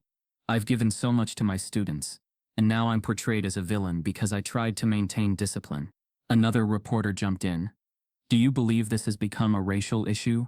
Hendricks hesitated just long enough to look innocent. "I can't speak for others' perceptions," she said, voice breaking slightly. "But I've always treated every student equally. It saddens me that this situation has been twisted into something it's not." The cameras loved her. Every tilt of her head, every trembling pause, every tear caught in perfect lighting. By the time she stepped away from the podium, the narrative had shifted completely. Within hours, the story spread again, now under new headlines. Beloved teacher says she feared for her safety. Jefferson High educator speaks out amid false allegations. Teacher's tears move community. The same people who had doubted Malik before now doubled down. Comment sections exploded. "I knew she wouldn't lie. They always play the victim card. Poor woman. She's the real target here." By noon, memes had started circulating. Screenshots of Malik's old yearbook photo next to captions like "the genius who snapped" and "math gone mad." Someone even edited the viral video clip from months earlier, overlaying dramatic music and slow motion of him turning away from Hendricks's yell. The caption read, "Aggressive behavior caught on tape." Malik stared at the screen. Hollow. His own face had become ammunition. Denise sat beside him, scrolling through the posts, her expression unreadable at first, until her voice came out low, shaking with fury. They turned her into the victim. He didn't answer. He couldn't. The walls of their small living room suddenly felt smaller, the world outside colder. "Malik," Denise said finally, placing a hand on his shoulder. "Look at me." He did. "You told the truth," she said. "Don't let them take that from you." "I did tell the truth," he said quietly. "But nobody cares about truth. They care about tears." Her silence said everything. That night, Elena Ruiz called. Malik answered on the first ring. "I saw the press conference," she said, her tone urgent. "It's damage control. She's using emotion to redirect the story. Standard PR play." "She's lying," Malik said, voice cracking. "And now everyone believes her." "Not everyone," Elena replied. "Some of us still deal in facts. Keep your evidence safe. This isn't over." But even her reassurance couldn't cut through the fatigue pressing on him. Later that evening, Malik sat in his room with the lights off. His computer screen glowed faintly, tabs open to the article, to social media, to nothing. He wasn't sure what he was looking for anymore. Proof of humanity, maybe. Then an email notification pinged in the corner of the screen. The sender's name stopped him cold. Admissions office, Princeton University. He frowned, confused, and clicked it open. Subject: scholarship interest. Malik Carter. "Dear Mr. Carter, our mathematics department recently came across your independent regression paper, circulating online, and we were deeply impressed by your analytical approach and originality. We would like to formally invite you to apply for early admission under our Emerging Scholars Initiative. Should your application meet the criteria, you will be considered for a full academic scholarship. Please reply if interested. Sincerely, Dr. Eleanor Price, Dean of Undergraduate Studies, Princeton University." Malik read it twice before whispering, "What?" Denise, hearing his voice from down the hall, rushed in. "What's wrong?" He turned the screen toward her, still stunned. "Mom, they saw my paper." She leaned closer, eyes scanning the email. "Oh my God," she whispered. "Oh my God." Malik, for the first time in months, he smiled. Small, fragile, but real. Somewhere in the chaos, someone had recognized his work for what it was: brilliance, not defiance. Denise hugged him tightly, her voice thick. "See? Numbers don't lie, baby. People do." He closed his eyes, letting her words settle like warmth against the cold that had been living in his chest. But as the room filled with a rare moment of relief, Malik's phone buzzed again, another email notification. This one wasn't from Princeton. It was from an address he didn't recognize, truth@districtmediawatch.com. He opened it hesitantly. You think the world believes her now? Wait until you see what she's doing next. Tomorrow's article isn't about you. It's about your mother. Malik's smile faded as he stared at the message, realizing Miss Hendricks wasn't finished destroying reputations. She was expanding her target. The morning after the anonymous email, Malik barely slept. The message "tomorrow's article isn't about you, it's about your mother" had clung to his chest all night, a weight that pressed with every breath. He imagined what they could possibly dig up about Denise, her late bills, her long hospital shifts, the way she had stood too proudly in rooms that weren't built for her voice. But when the sun finally broke through the blinds, something inside him felt different. The storm had already hit. Fear wasn't keeping him safe anymore. Silence hadn't protected him, and neither had waiting. At breakfast, Denise noticed the change. He wasn't slouched, wasn't withdrawn. His eyes looked alert again. "You okay?" she asked, setting a cup of coffee in front of him. Malik nodded slowly. "I'm tired of reacting, Mom. I want to start doing something." She smiled faintly. "That's my boy." Just then his laptop pinged. He opened it, half expecting another cruel message or mocking post. Instead, he froze mid-breath. The sender was National STEM Youth Conference, a program he had applied to nearly 6 months earlier, back before everything unraveled. He clicked the email. "Dear Mr. Carter, we are pleased to inform you that your paper, Modified Regression Structures in Pattern Predictability, has been selected for presentation at the National STEM Youth Conference in Washington, D.C. Your work demonstrates originality, precision, and groundbreaking potential. We would be honored to have you present as part of our Emerging Innovators panel next month. Travel and lodging will be fully covered. Congratulations on this achievement." Malik read it twice before whispering, "They picked me." Denise looked up from her coffee, her eyes wide. "Wait, what?" He turned the screen toward her. "Mom, they picked me. The conference. They want me to present." She stared at the email for a moment, silent, her hand covering her mouth. Then she exhaled shakily, tears forming. "Oh, baby. You did it. You did it." Her arms wrapped around him, tight and trembling. "You see, they tried to erase you, but they can't erase the truth." Malik felt her pride, her relief, but beneath it was a hum of anxiety. Could he really stand in front of strangers again? Could he speak his truth without it being twisted? For the next few weeks, he prepared. His old notebooks became his lifeline again. Equations filled every page, not out of obligation, but passion. Numbers didn't argue, didn't lie. He reworked his theory, refined his graphs, added slides, explaining his reasoning step by step. At night, Denise would peek into his room and find him rehearsing in front of the mirror, voice low but steady. Sometimes he faltered, sometimes he stuttered, but each time, he found his rhythm again. One evening, as he practiced his opening lines, Denise said softly, "Remember, baby, don't just show them your math, show them your heart. That's what they tried to take from you." He nodded, smiling. "Got it." The day of the conference came quickly. Washington, D.C. was cold but alive, its streets full of motion, its skyline sharp against the winter sun. The hotel ballroom where the presentations were held gleamed with polished wood and rows of spotless chairs. Banners hung above the stage. National STEM Youth Conference. The future thinks here. Malik wore a navy blazer. Denise had ironed twice the night before. His palms were slick with sweat as he held his laptop close. Around him, other students chatted, confident and excited. He felt out of place at first, an outsider among prodigies. But then he remembered. He was one of them. Backstage, he took a deep breath. Denise squeezed his hand. "You ready?" He nodded. "Yeah, I think so." "Then go make them listen," she said. When his name was called, "Next, please welcome Malik Carter from Jefferson High School, Missouri." The applause was polite, curious. He walked to the podium, his heartbeat loud in his ears. The first few seconds felt impossible. The lights were blinding, the silence enormous.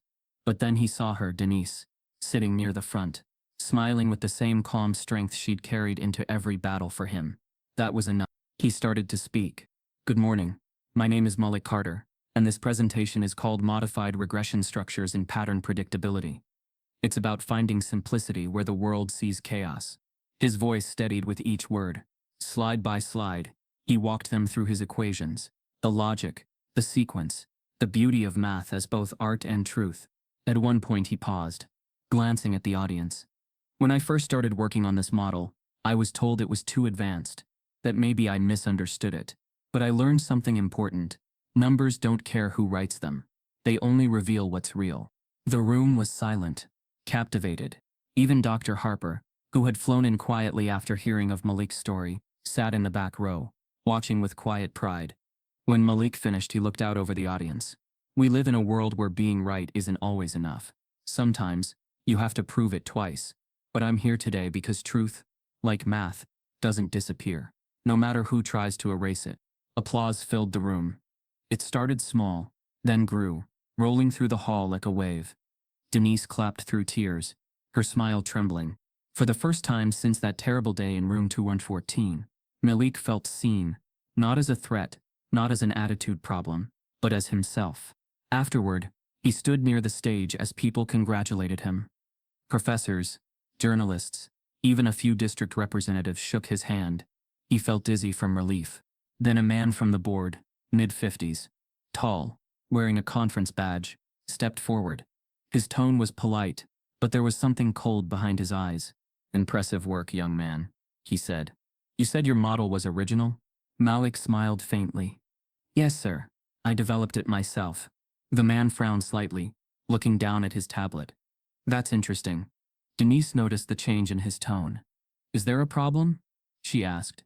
He didn't answer right away. Instead, he scrolled through something on his screen, then looked back up. "This looks familiar," he said slowly. "Very familiar." Malik blinked. "What do you mean?" The man turned his tablet around. On the screen was a slide from an older presentation, Jefferson High's district conference, the one Ms. Hendricks had delivered weeks ago. And there it was, his equation. The same variables, same notation, same symmetry. Only the credit line below read, "Developed by Miss Karen Hendricks, Mathematics Department, Jefferson High." The air seemed to thin. Malik's hands trembled. "That's mine," he said softly, eyes wide. The man's brow furrowed. "According to this record, it belongs to your teacher." Denise stepped forward, fury flashing in her eyes. "She stole it. That's his formula. He has the proof, emails, notes, everything." A hush fell across the small group gathered nearby. Whispers rippled. Cameras turned. The moment was slipping again, just like before. Malik's heart pounded, his throat dry. He'd worked so hard to rise above it, to make them see him. And now his truth was once again standing trial, this time under brighter lights, with higher stakes. He looked toward his mother, her face set like stone. Then back to the man. "Sir," he said, his voice trembling but clear, "you're looking at the wrong name." The man stared at him for a long moment, before turning toward a few colleagues behind him. They began murmuring, their expressions unreadable. Finally, one of them said quietly, "We need to verify this." The applause from earlier had turned to silence again. Every eye in the room was on Malik. Denise reached for his hand. "You're not going through this again alone," she whispered. But Malik didn't move. He stood there, shoulders squared, refusing to shrink this time. Because no matter what they called it, coincidence, misunderstanding, or defiance, he knew what it really was. It was theft, and it had his name all over it. The man lowered his tablet slowly, glancing back at Malik with new suspicion, and whispered, "Wait, isn't that Ms. Hendricks' formula?" As murmurs spread through the audience, and a camera flash captured Malik's frozen face, mid-breath, the story beginning all over again. For a long suspended moment, the entire conference hall was silent. The air felt heavy, charged with disbelief and confusion. On the stage, Malik stood frozen beside his projection screen, still clutching the clicker. His own formula, his handwriting, his thought, his work stared back at him from the board member's tablet, credited to someone else. "Isn't that Ms. Hendricks' formula?" the man had asked. And now, dozens of eyes turned toward Malik, waiting for an answer he didn't owe but somehow had to give. Denise stood near the front row, her body tense, her knuckles white against the chair she gripped. She knew this pattern by heart now. Truth being challenged, the crowd shifting against them, the disbelief that always followed her son's brilliance. Malik swallowed hard, forcing his breath to steady. He looked out over the crowd, not as a student defending himself, but as a creator reclaiming what was stolen. "No," he said finally, his voice low but cutting through the murmurs. "That's not her formula. That's mine." The room erupted in whispers. The moderators exchanged looks, uncertain whether to intervene. Cameras began recording. Malik's chest rose and fell with a calm that wasn't calm at all. It was resolve. "If anyone needs proof," he said, stepping forward, "I'll give it to you." Denise's heart leapt into her throat. "Baby," she whispered under her breath. But he was already in motion. He opened his laptop and projected a new slide onto the massive screen behind him. A digital folder titled Carter Regression Files. It flickered for a second, then came into sharp focus. Rows of dates, handwritten notes scanned into PDFs, screenshots of email threads, and saved attachments with timestamps. 6 months ago, Malik began, I started developing this model as part of my independent study project. Here's my first draft. He clicked again. The screen displayed a scan of his notebook, lined paper filled with neat, slanted handwriting. Across the top read, Modified Regression Model, January 4th. I sent this version to my math teacher, Miss Hendricks, for feedback. He continued. Here's the email. A new slide appeared. His sent message. The audience read the words he'd written aloud. Hi, Miss Hendricks. Attaching my draft solution from yesterday's meeting. I think this new structure might simplify the derivative process. Let me know what you think. And below it, her reply. Excellent initiative. Malik, keep exploring this. It has potential. Let's discuss next week. Gasps rippled through the audience like a physical wave. She responded to that? One man whispered to another. Malik clicked again. The next week, she presented this model at the district's board meeting. Here's the slide she used. The screen changed once more, this time showing a still image captured from the archived livestream of the school board presentation. There it was, his equation, projected behind Ms. Hendricks, who smiled proudly into the microphone. Beneath it, in bold text, Innovative Pedagogy, Teaching Through Student Discovery, by Ms. Karen Hendricks. A low murmur filled the room. Denise watched as people leaned toward each other, whispering, pointing, connecting the dots in real time. Malik didn't raise his voice. He didn't need to. His composure carried more strength than shouting ever could. I didn't realize it at first, he said, because I trusted her. I thought she was mentoring me. Then I saw this presentation online, and my work had someone else's name on it. He paused, letting the silence speak. When I asked her about it, she said I must have seen something similar somewhere else, that I was confused. The audience sat in stunned quiet. Even the moderators looked pale. Denise blinked back tears. She remembered that day vividly, how her son had come home quiet, broken in a way words couldn't reach. And now he was standing on a national stage, turning that wound into evidence. Here's what happened next, Malik said, clicking once more. A screenshot appeared of his anonymous email to the district superintendent, the one that started everything. The subject line glowed at the top of the image. Academic integrity concern. Urge. I sent this because I didn't want to be silenced again, he said. I didn't want anyone to tell me I imagined what happened. The next slide showed the response from the district: formal, distant, promising an investigation. Then another, his mother's note to the superintendent after the report disappeared. And finally a document titled, Deleted Case File, Jefferson High, ID 02467. Someone tried to erase it. Malik said simply. But numbers don't vanish without a trace. Not in math, not in truth. The line hit like thunder. The audience inhaled collectively. Behind him, the slides continued, proof layered upon proof. A timeline. A chain of ownership. A quiet student showing the world, line by line, how brilliance was stolen and disguised. I'm not here to ruin anyone's career, Malik said finally. I'm here because my name matters. Because kids like me get told every day to stay quiet, to be respectful, to not make trouble. But when someone takes your work, and you stay silent, they don't just erase your idea, they erase you. For a moment, there was no sound, not even a breath. Then, from somewhere in the middle of the hall, applause began, hesitant at first, then growing. A handful of people stood, then more. Soon the entire audience was on their feet, clapping, cheering, shouting his name. Denise rose too, tears spilling freely down her face. She didn't try to wipe them away. This was what truth looked like when it finally stopped begging to be heard. From the back of the hall, one of the moderators stepped forward. "Mr. Carter," he said, his voice amplified through the mic, "on behalf of the National STEM Youth Conference, we owe you an apology, and our admiration."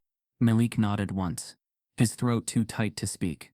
The conference director approached, whispering something to the moderator, who then leaned into the mic again. "For full transparency," he said, "we've also verified the time-stamped metadata from your files. They match perfectly with your stated timeline. The work is undeniably yours." Another wave of applause thundered through the hall. Cameras flashed, phones recorded, and somewhere across the internet, the moment streamed live to thousands of viewers who had once doubted him. In a quiet house miles away, Miss Hendricks sat alone at her kitchen table, the live stream playing on her laptop. The light from the screen flickered across her face as Malik's evidence unfolded, each slide another nail in the coffin she'd built for herself. When she saw the email bearing her own words, "Excellent initiative, Malik," her composure broke. She reached for her phone as if to turn it off. But her hand shook too hard. Her eyes filled with tears, not the kind that save you, but the kind that expose you. Her lawyer's voicemail went unanswered. The sound of Malik's calm, unwavering voice filled the room. "Numbers don't lie," he said again. "People do." The applause on the live stream grew louder, roaring through her speakers. Hendricks pressed her palms to her temples, as if she could block it out, but it was too late. Every truth she'd buried was crawling back into the light. Back on stage, Malik finally stepped away from the podium. Denise met him halfway down the steps, wrapping him in an embrace that felt like victory. "You did it," she whispered against his shoulder. "You showed them." He smiled faintly, but there was something deeper in his eyes, not triumph, but release. For once, he didn't feel like he was defending himself. He was defining himself. The moderator leaned toward the microphone once more. "We'll be forwarding this case to the Academic Ethics Board immediately," he said. "This isn't over, but it's finally in the right hands." The applause swelled again, and the lights on stage dimmed slightly as the next segment prepared to begin. But Malik didn't move. He stood there, looking out at the crowd, their faces blurred by tears and light, knowing that every moment of pain, every insult, every silence had led to this. Then from the audience, a woman's voice, soft but cutting through the noise, called out, "Wait, is that live?" People turned toward the big screen. The live stream's chat feed was still scrolling, and on it, amid the flood of praise and celebration, a new message appeared in real time, posted from an account under the name Karen H. "I never meant to hurt him. Please stop calling me. I can't." The message cut off mid-sentence. The feed froze for a second before flickering back. Gasps echoed through the room. Denise grabbed Malik's arm. Somewhere far away, a single camera on a forgotten live stream kept rolling, showing an empty chair and a flickering screen. As Malik stared at the message, his victory trembling on the edge of something darker, the conference host whispered into his earpiece, "Malik, the police just contacted us. Something's happened to Miss Hendricks." The silence after the announcement was suffocating. The conference hall, moments ago filled with cheers, now buzzed with a low, stunned hum. Malik stood on stage, still gripping the microphone, the final words echoing in his head. "The police just contacted us. Something's happened to Miss Hendricks." Denise reached for his arm, instinctively. "What do they mean?" she whispered, but the event coordinator had already stepped up, murmuring to the moderator in hurried tones. Within seconds, the audio cut, the cameras shifted away, and the live stream abruptly ended. The rest of that day unfolded in fragments, rumors, updates, contradictions. By evening, the district released an official statement. "Miss Karen Hendricks has been placed on administrative suspension pending investigation. She is in stable condition after a reported stress-related medical episode." Malik read the announcement 3 times. Stable. Suspended. Pending investigation. Words carefully chosen to sound like accountability without admitting guilt. Still, for the first time, the machinery that had once protected her seemed to be grinding in reverse.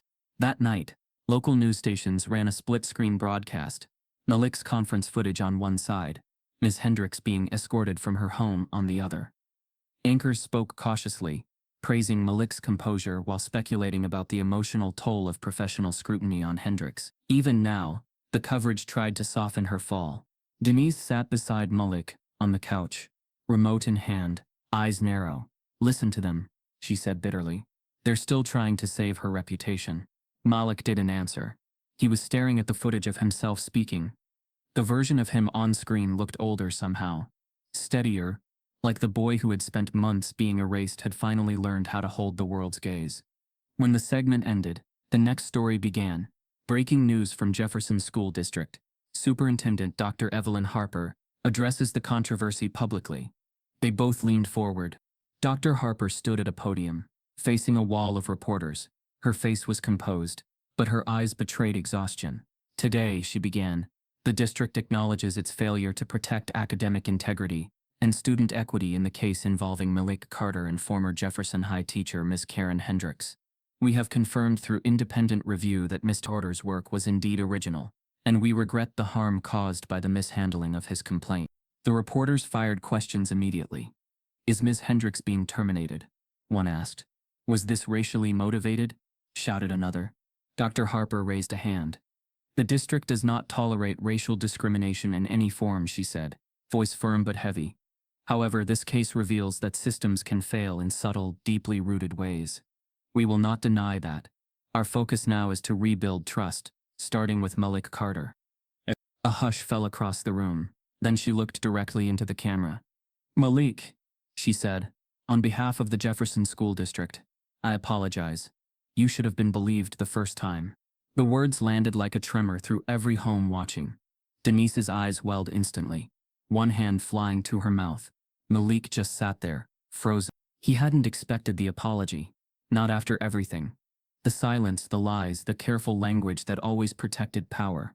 But hearing it now in front of cameras from the very system that had dismissed him, felt both surreal and unfinished. It couldn't undo the damage, but it made space for healing to begin. Denise turned toward him. You see that? She said your name. Not just a student. Your name. Malik nodded slowly. Yeah, he said quietly. It's a start. Over the next week, the story exploded across national outlets. The narrative shifted from scandal to redemption. Teen math prodigy vindicated after teacher's plagiarism scandal. From accusation to applause. How one black student forced a district to admit the truth. Podcasts, blogs, and TV hosts picked it apart. But for once, they didn't twist the story. Malik wasn't a punchline or a meme anymore. He was a headline of hope. Social media turned his quotes from the conference into viral graphics. Numbers don't lie. People do. And you can't erase truth. It always leaves an equation behind. Denise watched strangers defend her son online. People who'd never met him but saw themselves in him. Teachers shared his video in classrooms.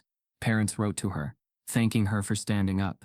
She printed one message from a mother in Georgia and taped it to the refrigerator. It read, "My son almost gave up on STEM because of how teachers treated him." Malik reminded him not to. But the victory wasn't easy to enjoy. Every day brought a new reminder of how close they'd come to being forgotten. Malik still received hate messages mixed with praise. Anonymous comments that read, "She didn't mean to steal. He ruined her life. This is why teachers quit." He ignored them, but Denise couldn't. She spent nights deleting, blocking, muttering to herself. "They can't stand a black boy being right," she whispered once, not realizing Malik could hear. He heard, and he understood. A week later, the district held a small private ceremony to formally restore Malik's academic record and reinstate his scholarship eligibility. Dr. Harper was there in person. When Malik arrived, she shook his hand firmly. "You didn't just prove yourself," she told him. "You changed policy. We're implementing new guidelines for student intellectual property rights.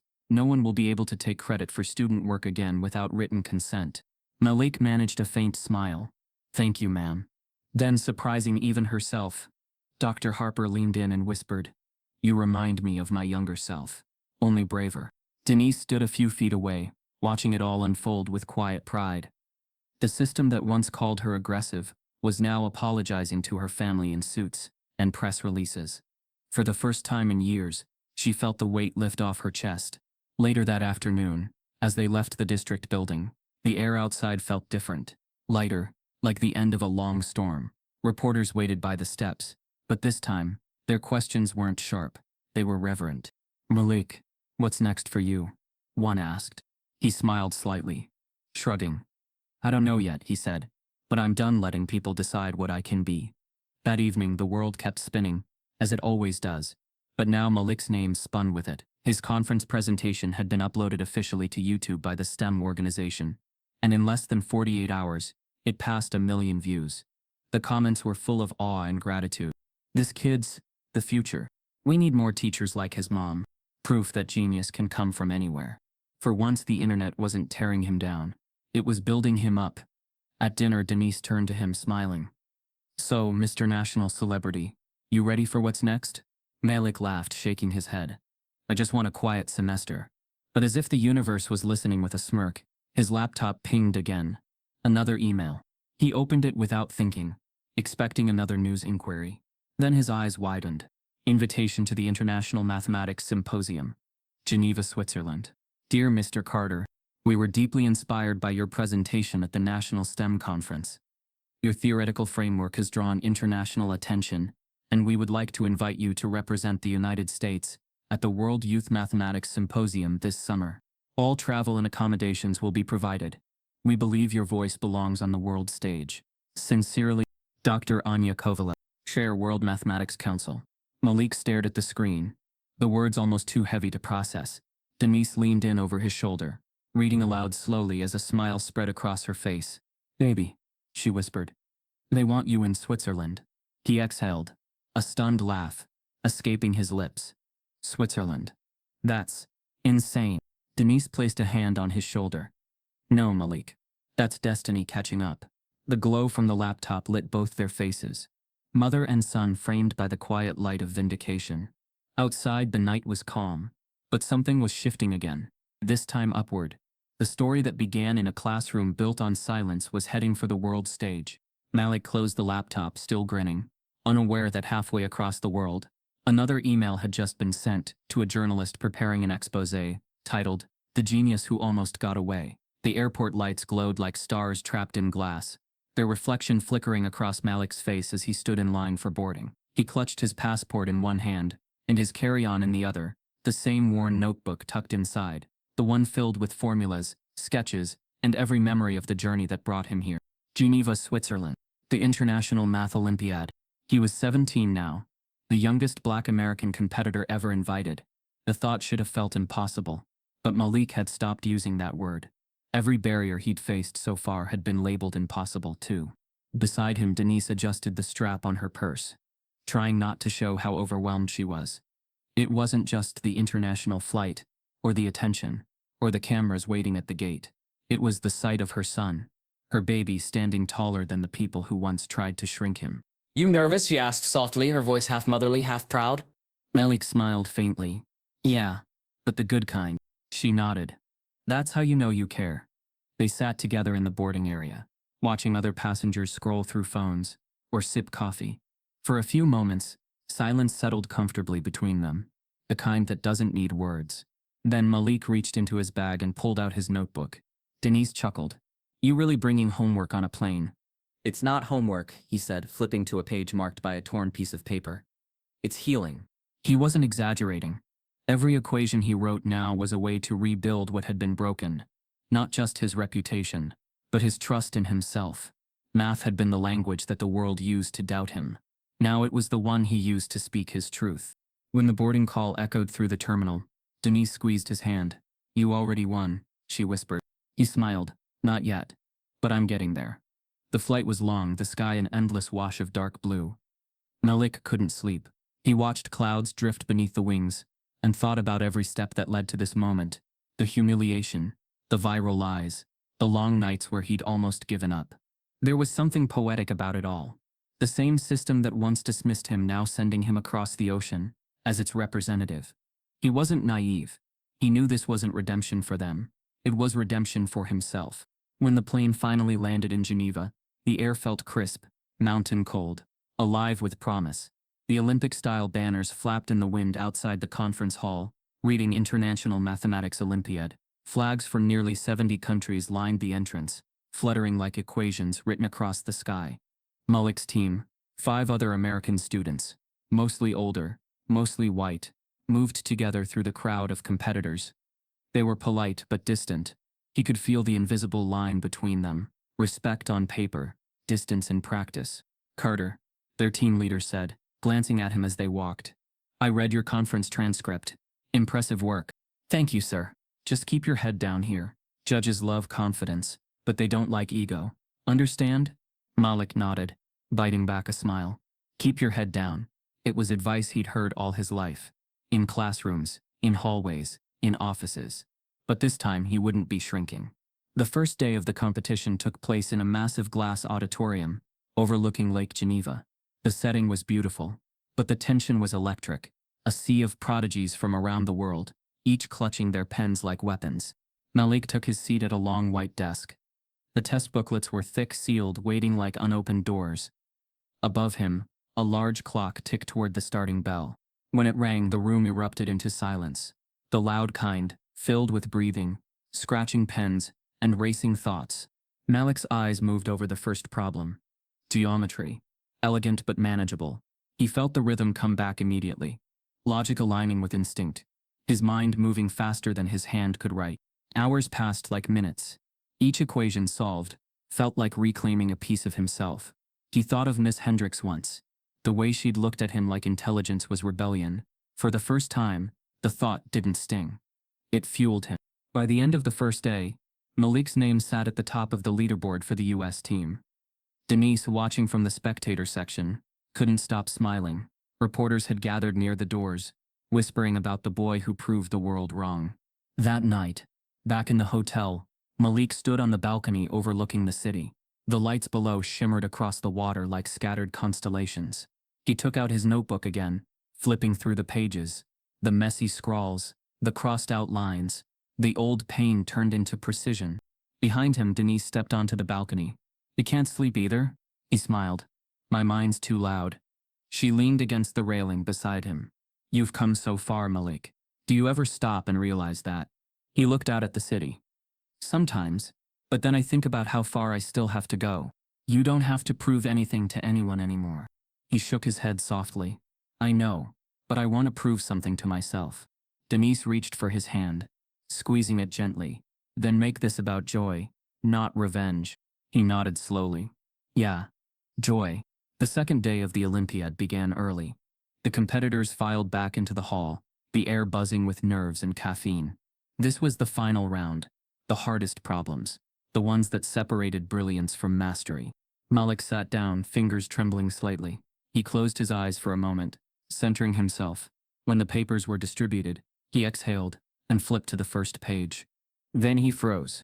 The equation printed there looked eerily familiar. His pulse quickened. It wasn't identical. The variables were rearranged, the coefficients different. But the structure, the method, the core idea was unmistakable. It was his, the model that had started everything. The one Miss Hendricks had stolen. The one that had nearly destroyed his future. He stared at it, the words blurring for a moment. Was this some kind of coincidence? Or irony? Or was the universe testing him, one last time to see if he could rise above the ghosts that once buried him? Across the hall, other students scribbled furiously, unaware of the storm raging in Malik's chest. He tightened his grip on the pen. The urge to walk out hit him like a wave, the weight of everything, the years of humiliation, the fear of repeating history. But then he remembered the look in Denise's eyes when she told him, make this about joy. He inhaled slowly, then began to write.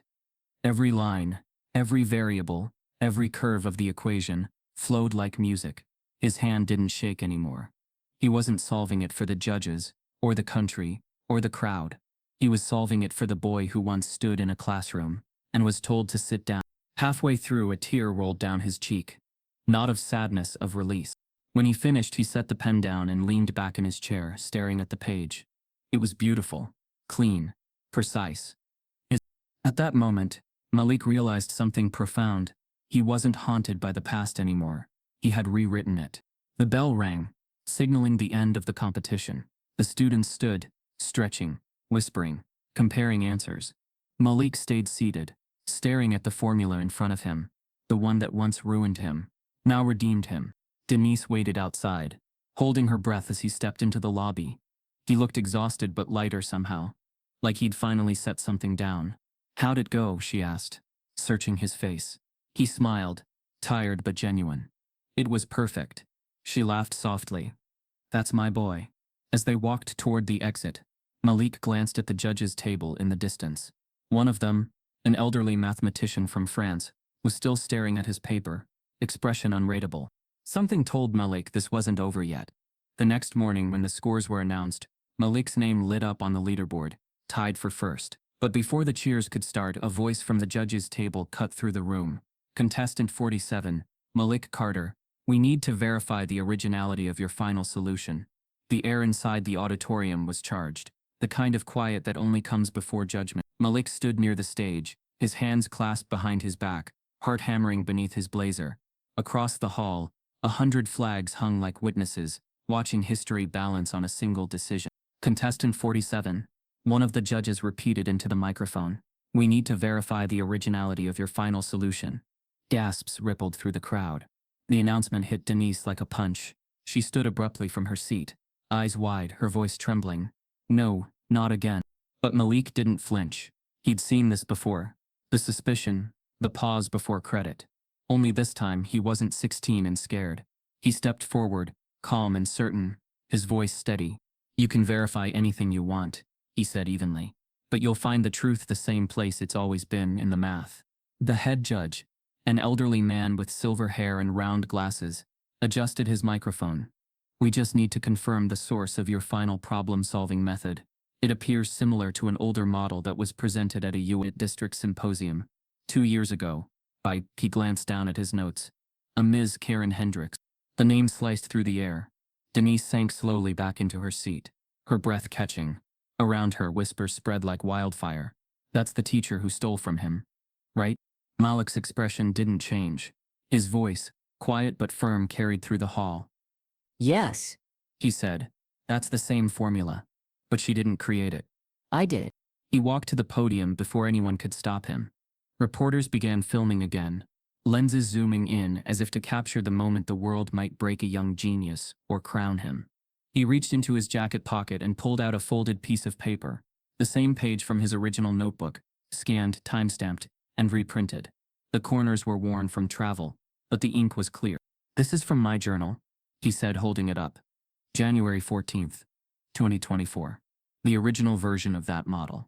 You can see the same notation, same derivation pattern, and same correction marks from my teacher's feedback.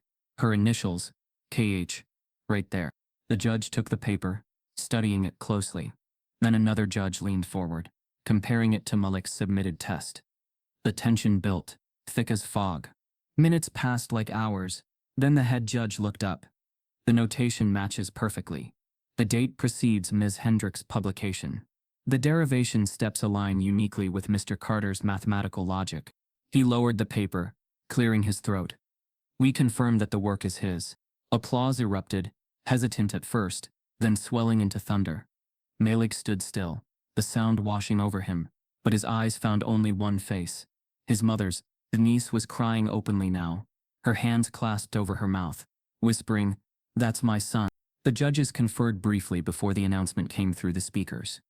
The gold medal for the International Mathematics Olympiad, awarded to Malik Carter of the United States. The cheers hit like a wave, rising and rolling through the crowd. Competitors stood to applaud. Cameras flashed in bursts of white light. The announcer repeated his name again, almost reverent now, as if tasting the truth they'd all ignored for too long. Malik walked to the podium, head high. The medal felt heavy around his neck, not because of its weight, but because of everything it represented. Every doubt, every insult, every watch your tone, every stop interrupting. When the applause softened, he stepped to the microphone. The hall stilled again. He took a slow breath. 2 years ago, he began, I was told I was interrupting, that I needed to stay quiet so others could learn. But the truth is, silence doesn't teach, it hides. Denise's tears streamed freely now. Malik continued, voice steady, growing stronger with every word. This medal isn't just mine. It belongs to every kid who was told they were too loud for knowing too much. To every student whose ideas were stolen, dismissed, or doubted because of where they came from or what they looked like. He paused, his gaze sweeping across the room, across faces that now saw him not as a disruption, but as brilliance personified. It belongs to every teacher who listens, and everyone who learns. The crowd rose again, a standing ovation rolling like thunder. Denise pressed her hands to her heart, whispering through tears. He did it, he really did it. Malik closed his eyes for a second, hearing the sound swell and echo in his chest. This was what it felt like to be seen, not for survival, but for truth. When the ceremony ended, reporters flooded the stage, microphones extended like arrows, questions flying faster than he could answer. Malik, how does it feel to make history? Will you pursue math professionally? What message do you have for other students facing discrimination? He answered each one with calm gratitude, humility sharpening every syllable. But then, a voice rose above the noise, sharper, colder, more deliberate. Malik, a journalist from the St. Louis Gazette shouted. One last question, what would you say to Miss Hendricks now? The crowd quieted instantly. Cameras turned, recorders clicked. For a moment Malik didn't speak. He just stood there, the gold medal glinting under the lights, his reflection shimmering on the polished stage floor. Denise's heart clenched. She wasn't sure what he would say, or if she was ready to hear it. Finally, Malik lifted his head, his eyes calm but full of something deeper. Forgiveness mixed with fire met the reporter's. I'd say, he began slowly, each word deliberate. Thank you. The room froze. He continued, his voice quiet but certain, every syllable slicing through the stillness like a clean blade. Thank you for interrupting my silence. For a heartbeat, no one moved. Then the applause began again, softer this time, more reverent, like a collective exhale. Denise wiped her eyes, her pride too big for words. The flashbulbs went off, capturing the image that would circle the globe. Malik Carter, 17, gold medal gleaming, standing in the light that once refused to see him. Somewhere back in Missouri, a teacher watched the broadcast from a hospital bed. Miss Hendricks's eyes stayed on the screen long after the segment ended. No excuses, no explanations, just the haunting echo of his final words, replaying in her mind. Thank you for interrupting my silence. Malik stepped off the stage into his mother's arms. The crowd roared behind him. But in that embrace, everything else fell away. The noise, the pain, the years of being underestimated. This wasn't revenge. It was reclamation. For the first time in his life, Malik Carter didn't just solve an equation. He solved the silence that once defined him. He looked out at the sea of faces, the metal glinting in the light, and smiled faintly, not at the victory, but at the understanding that he'd finally rewritten the narrative that began with a single misunderstood word, interrupting. And now, the whole world was listening. The camera flash captured his final smile, freezing it in time, the image of a boy who turned injustice into genius. A voice from the crowd whispered, almost in awe, he didn't just solve math, he solved us. No one should have to prove their worth just to be treated with respect. Stories like this happen every day, unseen, unheard, dismissed. If you believe voices like Malik's deserve to be heard, type yes for justice, and subscribe if this story hit your heart.